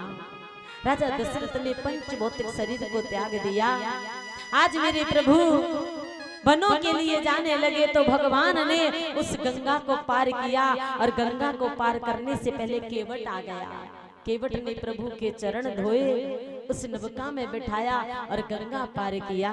केवट ने भगवान से आशीर्वाद लिया, देने के लिए कुछ नहीं था महाराज। भगवान राम तो संत वेश में गए थे, कोई राजश्री वस्त्रों में नहीं गए जो कोई महंगा वस्त्र भी दे दे। राम जी के पास देने के लिए कुछ नहीं है। तो माता सीता ने देखा कि राम जी खड़े हो गए। माता सीता ने उसी समय अपनी हीरे की अंगूठी उतारी और राम जी को दे दी। बोले केवट को दे दो। केवट ने कहा रे प्रभु तुम्हारे सीधे पैर का अंगूठा राजा जनक ने धोया था, उसके बदले में माता सीता को एड़ी से और चोटी तक रत्न जड़ित गहनों में लद करके भेजा था। और प्रभु मैंने तो तुम्हारे दोनों चरण धोए हैं, मेरे पास देने के लिए कुछ भी नहीं है तो मैं ले भी कैसे सकता हूँ। प्रभु मुझे क्षमा करना, पर मेरी एक शर्त है प्रभु, जिस रास्ते से तुम जा रहे हो इसी रास्ते से तुम्हें आना पड़ेगा। मैं इस तट पर बैठ करके तुम्हारी प्रतीक्षा करूंगा। तो भगवान जिस रास्ते से गए उससे नहीं आए, भगवान तो आकाश मार्ग से पुष्पक विमान में बैठ करके आए। वही केवट उसने भगवान की याद में प्राणों को त्याग दिया, तो आज वही केवट सुदामा बन करके आया प्यारे। और भगवान आज उस केवट के लिए इतना रोए कि अपने आंसुओं से उनके चरणों को धो दिया। भगवान की सुंदर लीला। महाराज उस अंगूठी को जिसने राम जी ने ले लिया उसे माता सीता को नहीं दिया, क्योंकि कुछ समय के बाद में मैया की बड़ी सुंदर कथा आने वाली है। भगवान राम जब बड़े भाव से आगे बढ़े तो भगवान उस भरद्वाज आश्रम पर पहुंच गए। भरद्वाज आश्रम जय राधे, बोलिए रामचंद्र भगवान की। भगवान राम ने बड़े भाव के अनुसार भरत भैया को समझाया, क्योंकि जिस समय भगवान राम वन के लिए गए उस समय भरत अपने ननिहाल में था। भरत को उस भाव से समझाया कि भरत अपने भैया के वो चरण खड़ामू लेकर के और नंदी ग्राम में पहुंच गया। चरण खड़ामुओं को अयोध्या में विराजमान कर दिया। स्वयं भरत उस नंदी ग्राम में 14 वर्ष तक तपस्या करता है। राम से बड़ा मेरा वो भरत है जिसने अयोध्या में रहते हुए और उस अयोध्या के दर्शन भी नहीं किए। सीखना है तो मेरे राम जी से सीखो, सीखना है तो मेरे भरत जी से सीखो। अरे ले जाने के पास साथ में क्या राम जी के साथ सेना नहीं जाती, लेकिन राम जी ने अकेले जाकर के बताया। राम जी कहना चाहते हैं कि यदि जीवन में संकट आए और कभी अकेले पड़ जाओ तो मेरी तरह उन संकटों का सामना करना, पर कभी भी अपने जीवन में घबराना नहीं। राम जी बड़े भाव से आगे बढ़ने लगे। मेरे प्रभु बड़े भाव के साथ में राम जी अनुसुईया के आश्रम पर पहुंचे। माता सीता को आशीर्वाद दिलवाया। श्री सुखदेव जी राजा परीक्षित से कहते हैं कि भगवान सुतीक्षण से मिले, अगस्त्य मुनि से मिले और भगवान पंचवटी पर पहुंच गए। आज पंचवटी पर भगवान से वेद विरुद्ध बातें करने वाली वो शूर्पणखा आ गई। शूर्पणखा ये रावण की बहन है। भगवान श्री सुखदेव राजा परीक्षित से कहते हैं, राजन रावण की 2 माताएं हैं। बड़ी माता के पुत्र हैं जिनका नाम कुबेर है, वो हमेशा कैलाश पर्वत पर रहते हैं। और छोटी माता के हैं रावण, कुंभकर्ण, शूर्पणखा और विभीषण। आज मेरे प्रभु वो शूर्पणखा राम और लक्ष्मण से वेद विरुद्ध बातें करने लगी तो भगवान राम ने लक्ष्मण जी को इशारा किया। लक्ष्मण जी से जाकर के कहने लगी कि मुझे तुम बहुत पसंद आए हो, मैं तुमसे विवाह करना चाहती हूँ। जब वेद विरुद्ध बातें सुनी तो राम जी ने लक्ष्मण जी के सहारे से लक्ष्मण जी के हाथों से शूर्पणखा के नाक और कान कटवा दिए। शूर्पणखा दौड़ी दौड़ी अपने रावण और उस कुंभकर्ण जैसे महान बलवान भाइयों के पास पहुंच गई और वहां पर भगवान राम और रावण के वंशजों से बड़ी जोर से घमासान युद्ध हुआ। उस युद्ध में खरदूषण मारा गया। रावण ने सोचा कि मेरे समान बलवंता मेरा भाई है खरदूषण, इसे सिवा राम के कोई नहीं मार सकता। तो राम जी से भगवान से आज उस अहंकारी रावण ने बैर किया। मामा मारीच को सोने का हरण बनाया और स्वयं संत वेश में आकर के और माता सीता का हरण कर लिया। माता सीता का हरण किया तो आज मेरे प्रभु ने माता सीता का पता लगाने के लिए जटायु ने माता सीता को बचाने की कोशिश की। रावण ने जटायु के पंखों को काट दिया तो भगवान राम आए और जटायु को हृदय से लगा करके उनका उद्धार किया। प्रेम से बोलेंगे बोलिए रामचंद्र भगवान की। भगवान सबरी के आश्रम पर आए हैं, सबरी को दर्शन दिए हैं और आज मेरे राम जी सुग्रीव के पास आए। सुग्रीव के सहारे से हनुमान जी से मित्रता हुई और हनुमान जी के सहारे से आज मेरे भगवान राम की पत्नी माता सीता का पता लगाया कि रावण उसे उठा करके ले गया है। प्यारे श्रोताओं, बड़ी सुंदर कथा आज मेरे प्रभु भगवान राम ने बड़े भाव के अनुसार उस रावण को समझाया, पर रावण की समझ में नहीं आई। तो आज भगवान ने रावण से युद्ध किया। भगवान ने लगातार 31 बाण मारे लेकिन रावण का उद्धार नहीं हुआ। कहते हैं ना, घर को भेदी लंका ढावे। यदि विभीषण स्वयं नहीं बताते कि मेरे भाई की नाभि में अमृत है तो राम जी रावण का उद्धार नहीं कर पाते। विभीषण के बताए अनुसार 32वां बाण रावण के नाभि में मारा तो रावण का उद्धार हो गया। प्रेम से बोलेंगे बोलिए रावण मर्दन भगवान की। आज मेरे प्रभु माता सीता को लेकर के हनुमान जी को लेकर के, लक्ष्मण जी को लेकर के और बड़े भाव से उस लंका से और अयोध्या नगरी के लिए आ रहे हैं। प्यारे श्रोताओं, 14 वर्ष में जितने दिन होते हैं अयोध्या वासियों ने इतने दीपक घी के जलाए हैं। राम जी की तैयारी की है, राम जी का स्वागत किया है। उस दिन की याद को करने के लिए हम कार्तिक मास की अमावस्या के दिन दीप दान करते हैं, दीपावली का त्योहार मनाते हैं। उस दिन हम साक्षात नारायण भगवान और माता भगवती को निमंत्रण देते हैं, अपने घर पर आने के लिए कहते हैं। हनुमान जी जब वो अंगूठी लेकर के गए तो इस अंगूठी का बड़ा रहस्य है। 1 मिनट आप कथा श्रवण करेंगे और फिर उसके बाद में भगवान की सुंदर झांकी आएगी। बड़े भाव से सभी भक्त भगवान की कथा का आनंद लेंगे। ये अंगूठी एक बार कुछ ऋषिगण मंत्रणा कर रहे थे और वो ऋषिगण जब बैठे हुए थे तो वहां पर शेषनाग जी भी थे, अष्टावक्र जी भी आ गए। वहां पर अज भी बैठे हुए थे। अष्टावक्र जी को देख करके सभी देवता हंस पड़े, क्योंकि अष्टावक्र के शरीर को देखा और शेषनाग जी भी हंस पड़े। तो अष्टावक्र जी ने अपना ज्ञान प्रकट किया।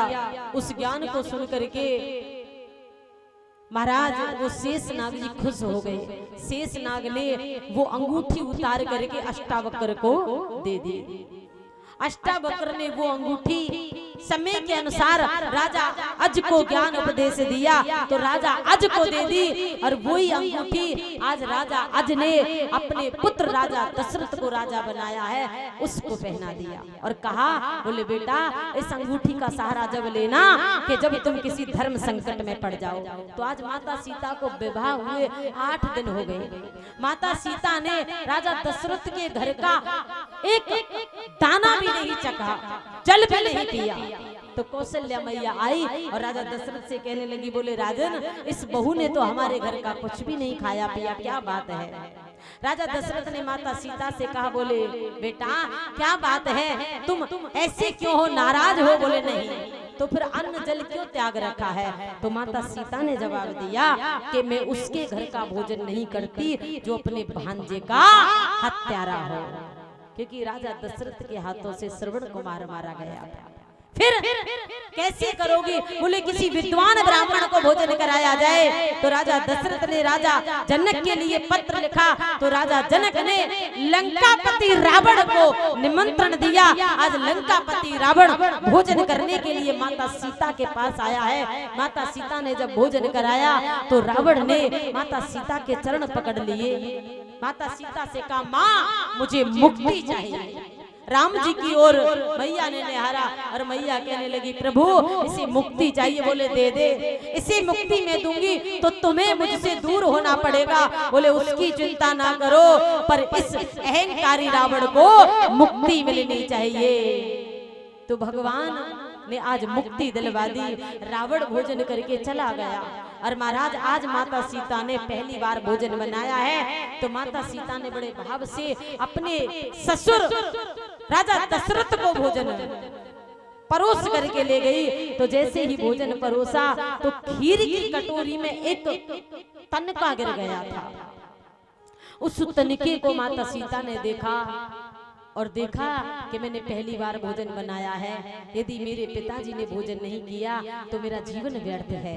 माता सीता ने रसोई घर में खड़ी खड़ी मेरी मैया ने अपने भ्रिकुटियों के इशारे से खीर में पड़े उस तनके को भस्म कर दिया और इस दृश्य को राजा दशरथ ने देख लिया।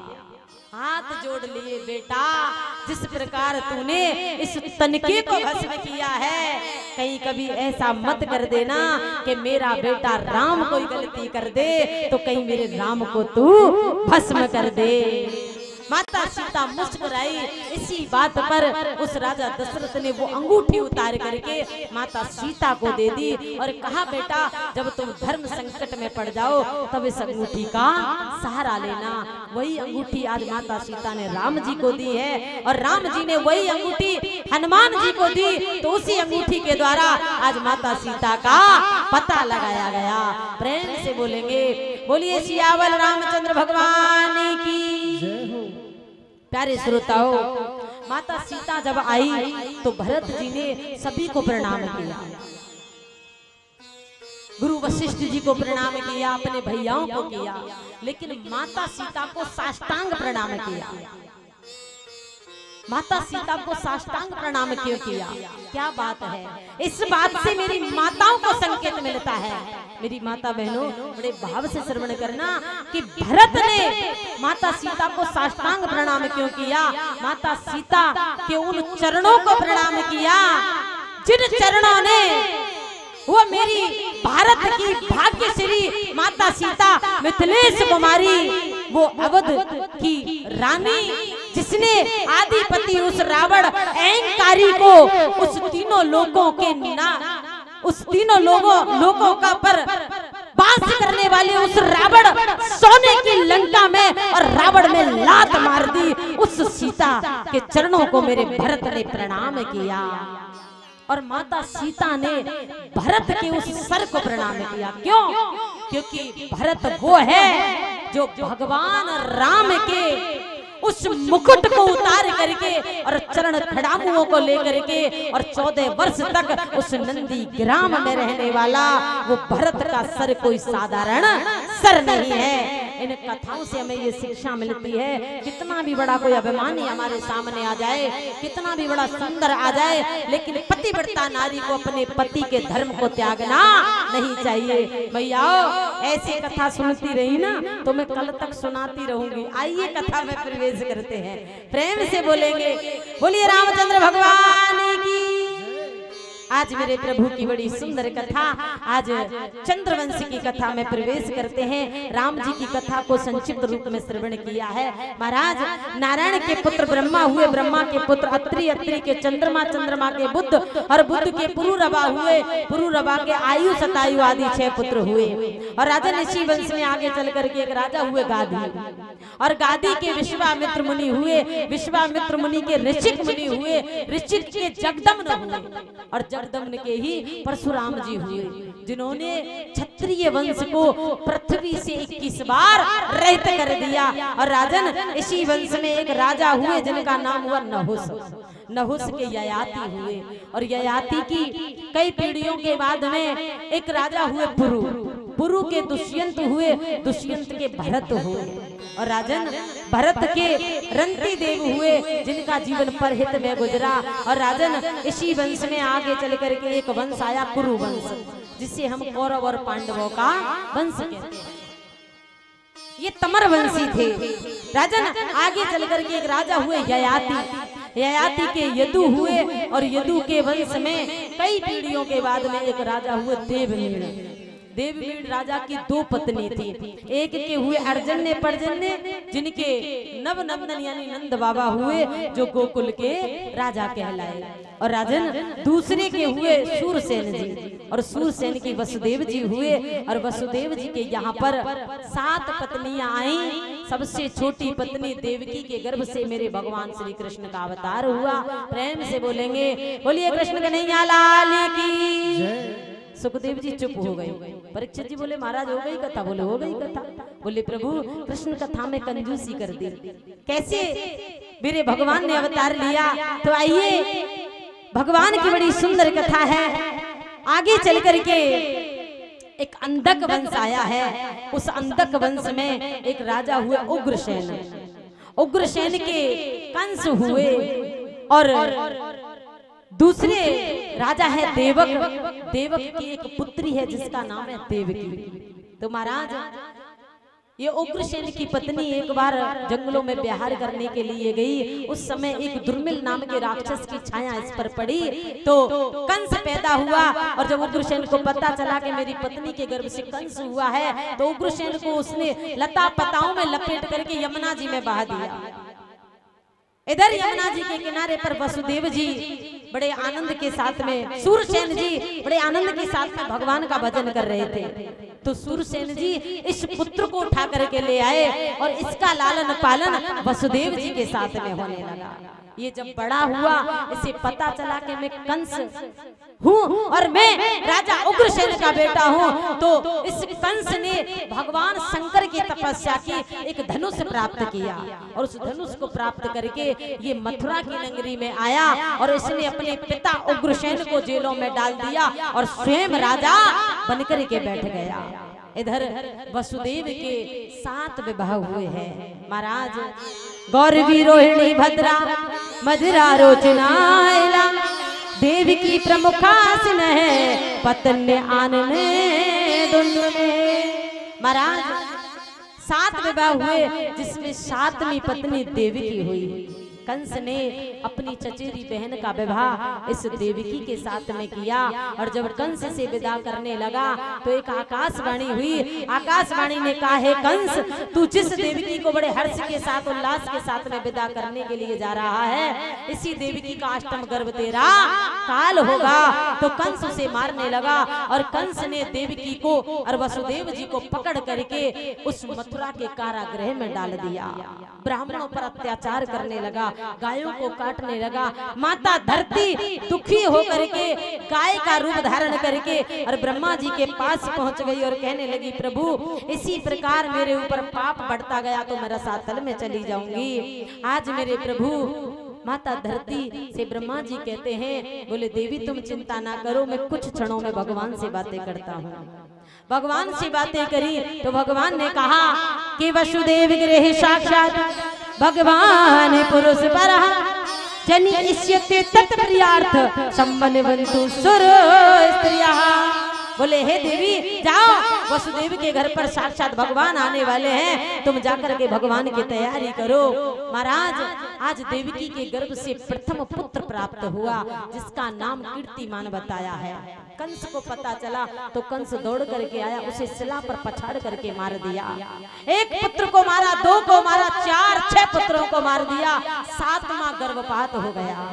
वो गर्भपात नहीं हुआ, वो योग माया के द्वारा बल से माता देवकी के गर्भ से और रोहिणी के गर्भ में पहुंचाया गया, क्योंकि माँ के 7 पुत्र हुए तब जाकर के रोहिणी का 1 पुत्र हुआ जो बल के द्वारा ले जाया गया, उसका नाम बलराम पड़ा। 8वां गर्भ धारण है। आज मेरे भगवान ने बड़े भाव के अनुसार इधर माया को आदेश दिया। इधर एक गांव है बरसाने गांव में, रावल नामक गांव। उस रावल नामक गांव में एक वृषभान गुर्जर रहते हैं। उस वृषभान गुर्जर की देवी का नाम कीर्ति है। उन पर कोई संतान नहीं। यमुना जी में स्नान करते हैं, तभी यमुना जी से कहते हैं, माँ हमें संतान दे। महाराज समय निकलता गया। आज माता कीर्ति के गर्भ को योग माया ने फैला दिया। माता कीर्ति के गर्भ से आज उस योग माया के रूप में कमल के पुष्प पर यमुना जी के किनारे पर श्री राधा रानी का प्राकट्य हो गया। क्योंकि भगवान आने से पहले माया को भेजते हैं, भगवान पहले नहीं आते, पहले माया का अवतरण होता है। आज राधा रानी का प्राकट्य हो गया।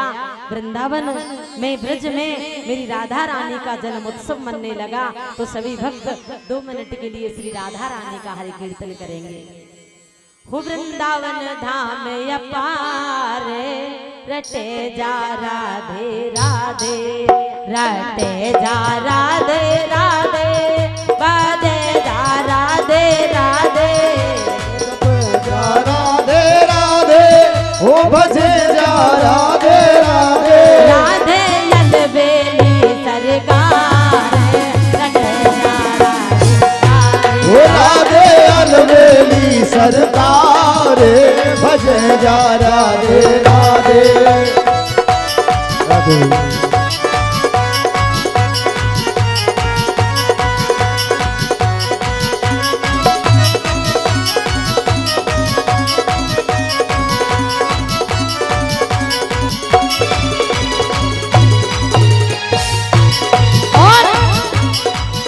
वृंदावन में आवे वो राधा नाम न गावे, जो वृंदावन में आवे वो राधा नाम न गावे, जो वृंदावन में आवे वो राधा नाम न गावे, जो वृंदावन में आवे वो राधा नाम न गावे। जीवन है बेकार रटे जा राधे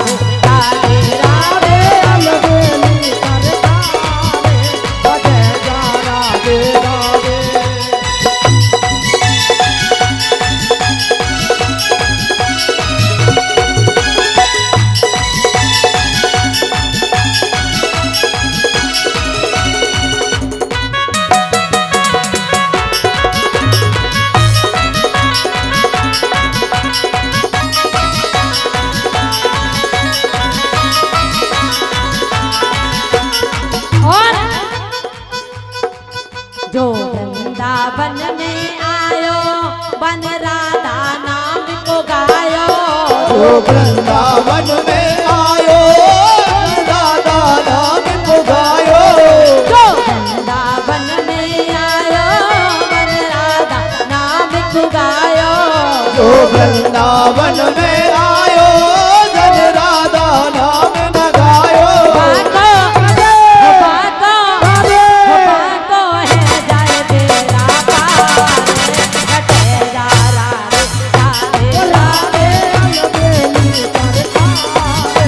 कटे जा राधे राधे रटे जा राधे राधे रटे जा राधे राधे रे बजे जा राधे राधे रटे जा राधे राधे रे बजे जा राधे राधे रटे जा राधे राधे रे बजे जा राधे राधे रटे जा राधे राधे हो बजे जा राधे राधे हो राधे अलबेली सरकार रटे जा राधे राधे राधे अलबेली सरकार बजे जा राधे राधे।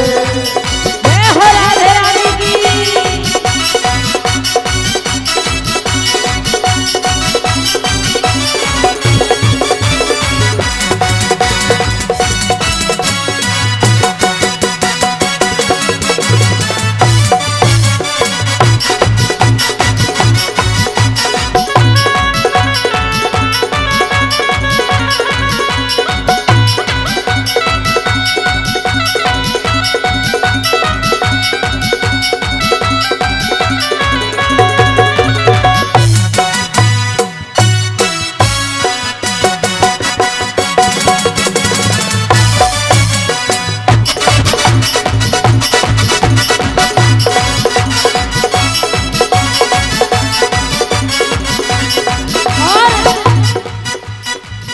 ये वृंदावन की लीला मत जानो गुर को चीला। वृंदावन की लीला मत जानो गुण को चीला। ये वृंदावन की लीला मत जानो गुर को चीला।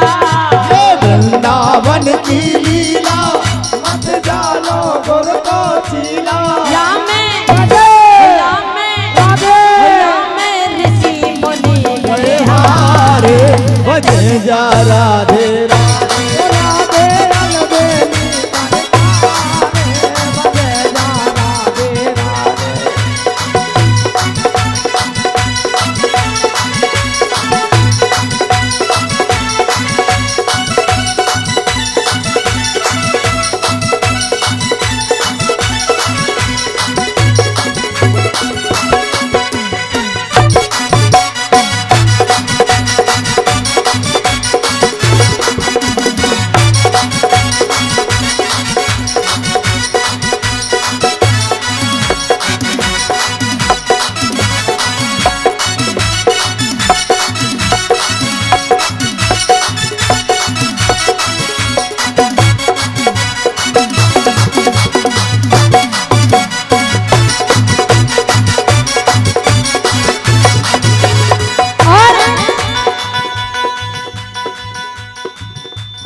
राधा नाम न हो तो ब्रजराज बेचारो रोतो। राधा नाम न हो तो ब्रजराज बेचारो रोतो। राधा नाम न हो तो ब्रजराज बेचारो रोतो। जो राधा नाम न हो तो ब्रजराज बेचारो रोतो। अरे ना जितने भी ये बूढ़े बड़े बाबा ऐसे हाथों को बांध के बैठे हैं ना, बाबा तुमने सौगंध है तुम्हारी डोगरी निकी मैया निकी ना कह रही, मेरी मैया निकी कह रही हूँ। हाँ तुम्हारी देवी निकी। दोनों हाथ ऊपर उठा ले, दोनों हाथ ऊपर उठाओ। अरे मैया तुमसे अलग थोड़ी कहनी पड़ेगी, तुम उठा ले और मीठी मीठी ताली। अरे ना हो तो कृष्ण अवतार रटेगा राधे राधे राधे अलबेली सरकार बजेगा राधे राधे।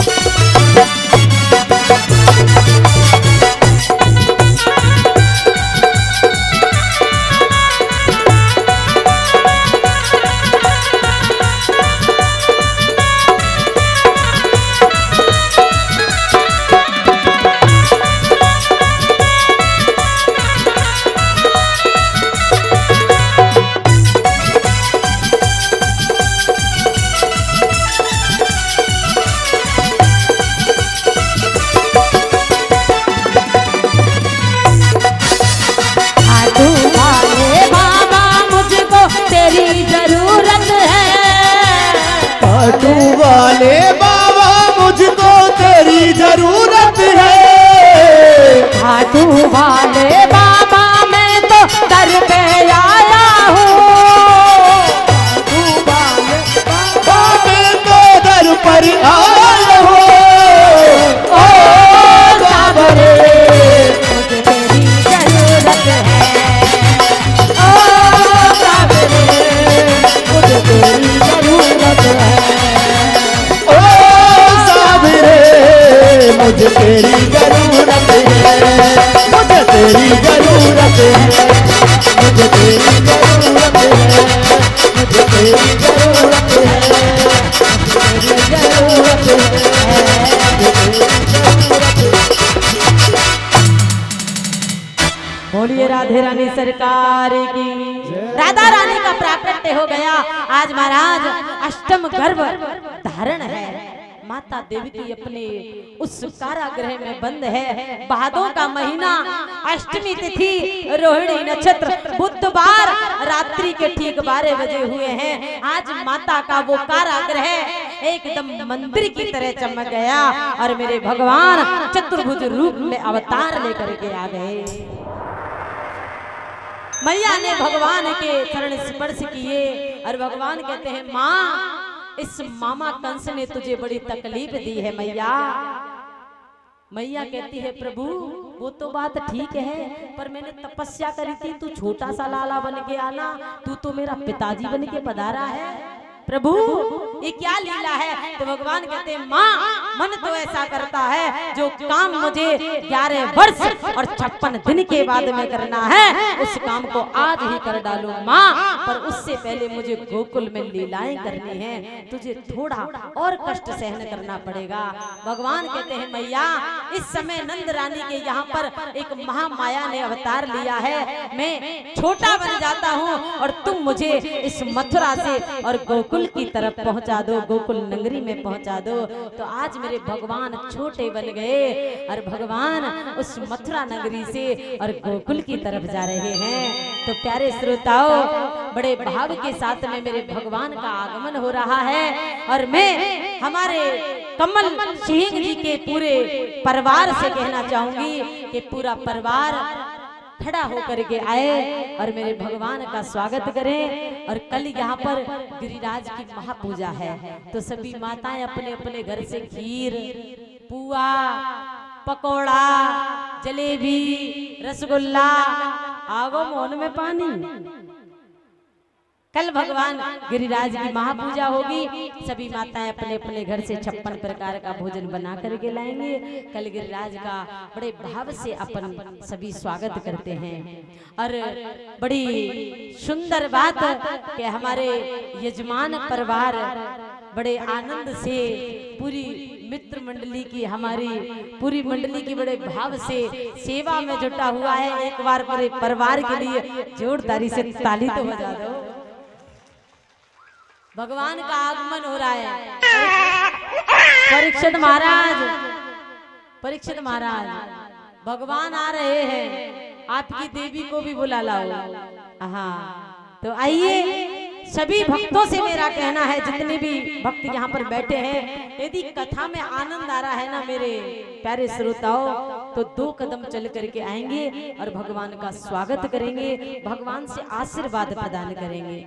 जितने भक्त सब आएंगे भगवान का पूजन करने के लिए। और हमारे यजमान के 4 भाई और कहाँ हैं, खड़े होकर के आ जाओ, और उनकी देवी भी खड़ी होकर के आ जाओ।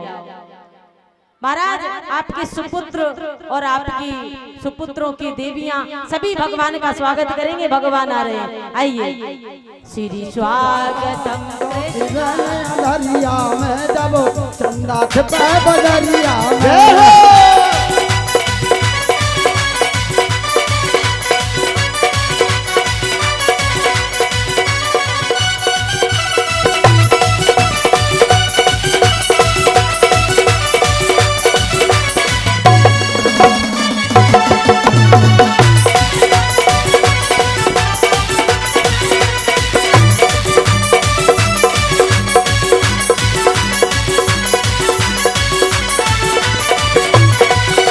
वसुदेव की बेड़ी टूटी है, वसुदेव की बेड़ी टूटी है, ओ वसुदेव की बेड़ी टूटी है, वसुदेव की बेड़ी टूटी है, वो तकदीर कंस की फूटी है, तकदीर कंस की फूटी है, तकदीर कंस की फूटी है, तकदीर कंस की फूटी है। वो सब सोए गए पहरे बारे हैं, सब सोए गए पहरेदार, जब खुले जेल के, अरे जब खुले जेल के ताले हैं, जब खुले जेल के तारे हैं, या लेक चले वसुदेव श्याम को, रख लियो तुरंत छबरिया में, सब सोए गए लोग बजरिया में, बोलियो कृष्ण अवतार फिर बातों की नगरिया में, जब चंदा चंदा बजरिया में। जय हो। सभी से निवेदन है, नीचे बैठ जाओ, नीचे बैठ जाओ।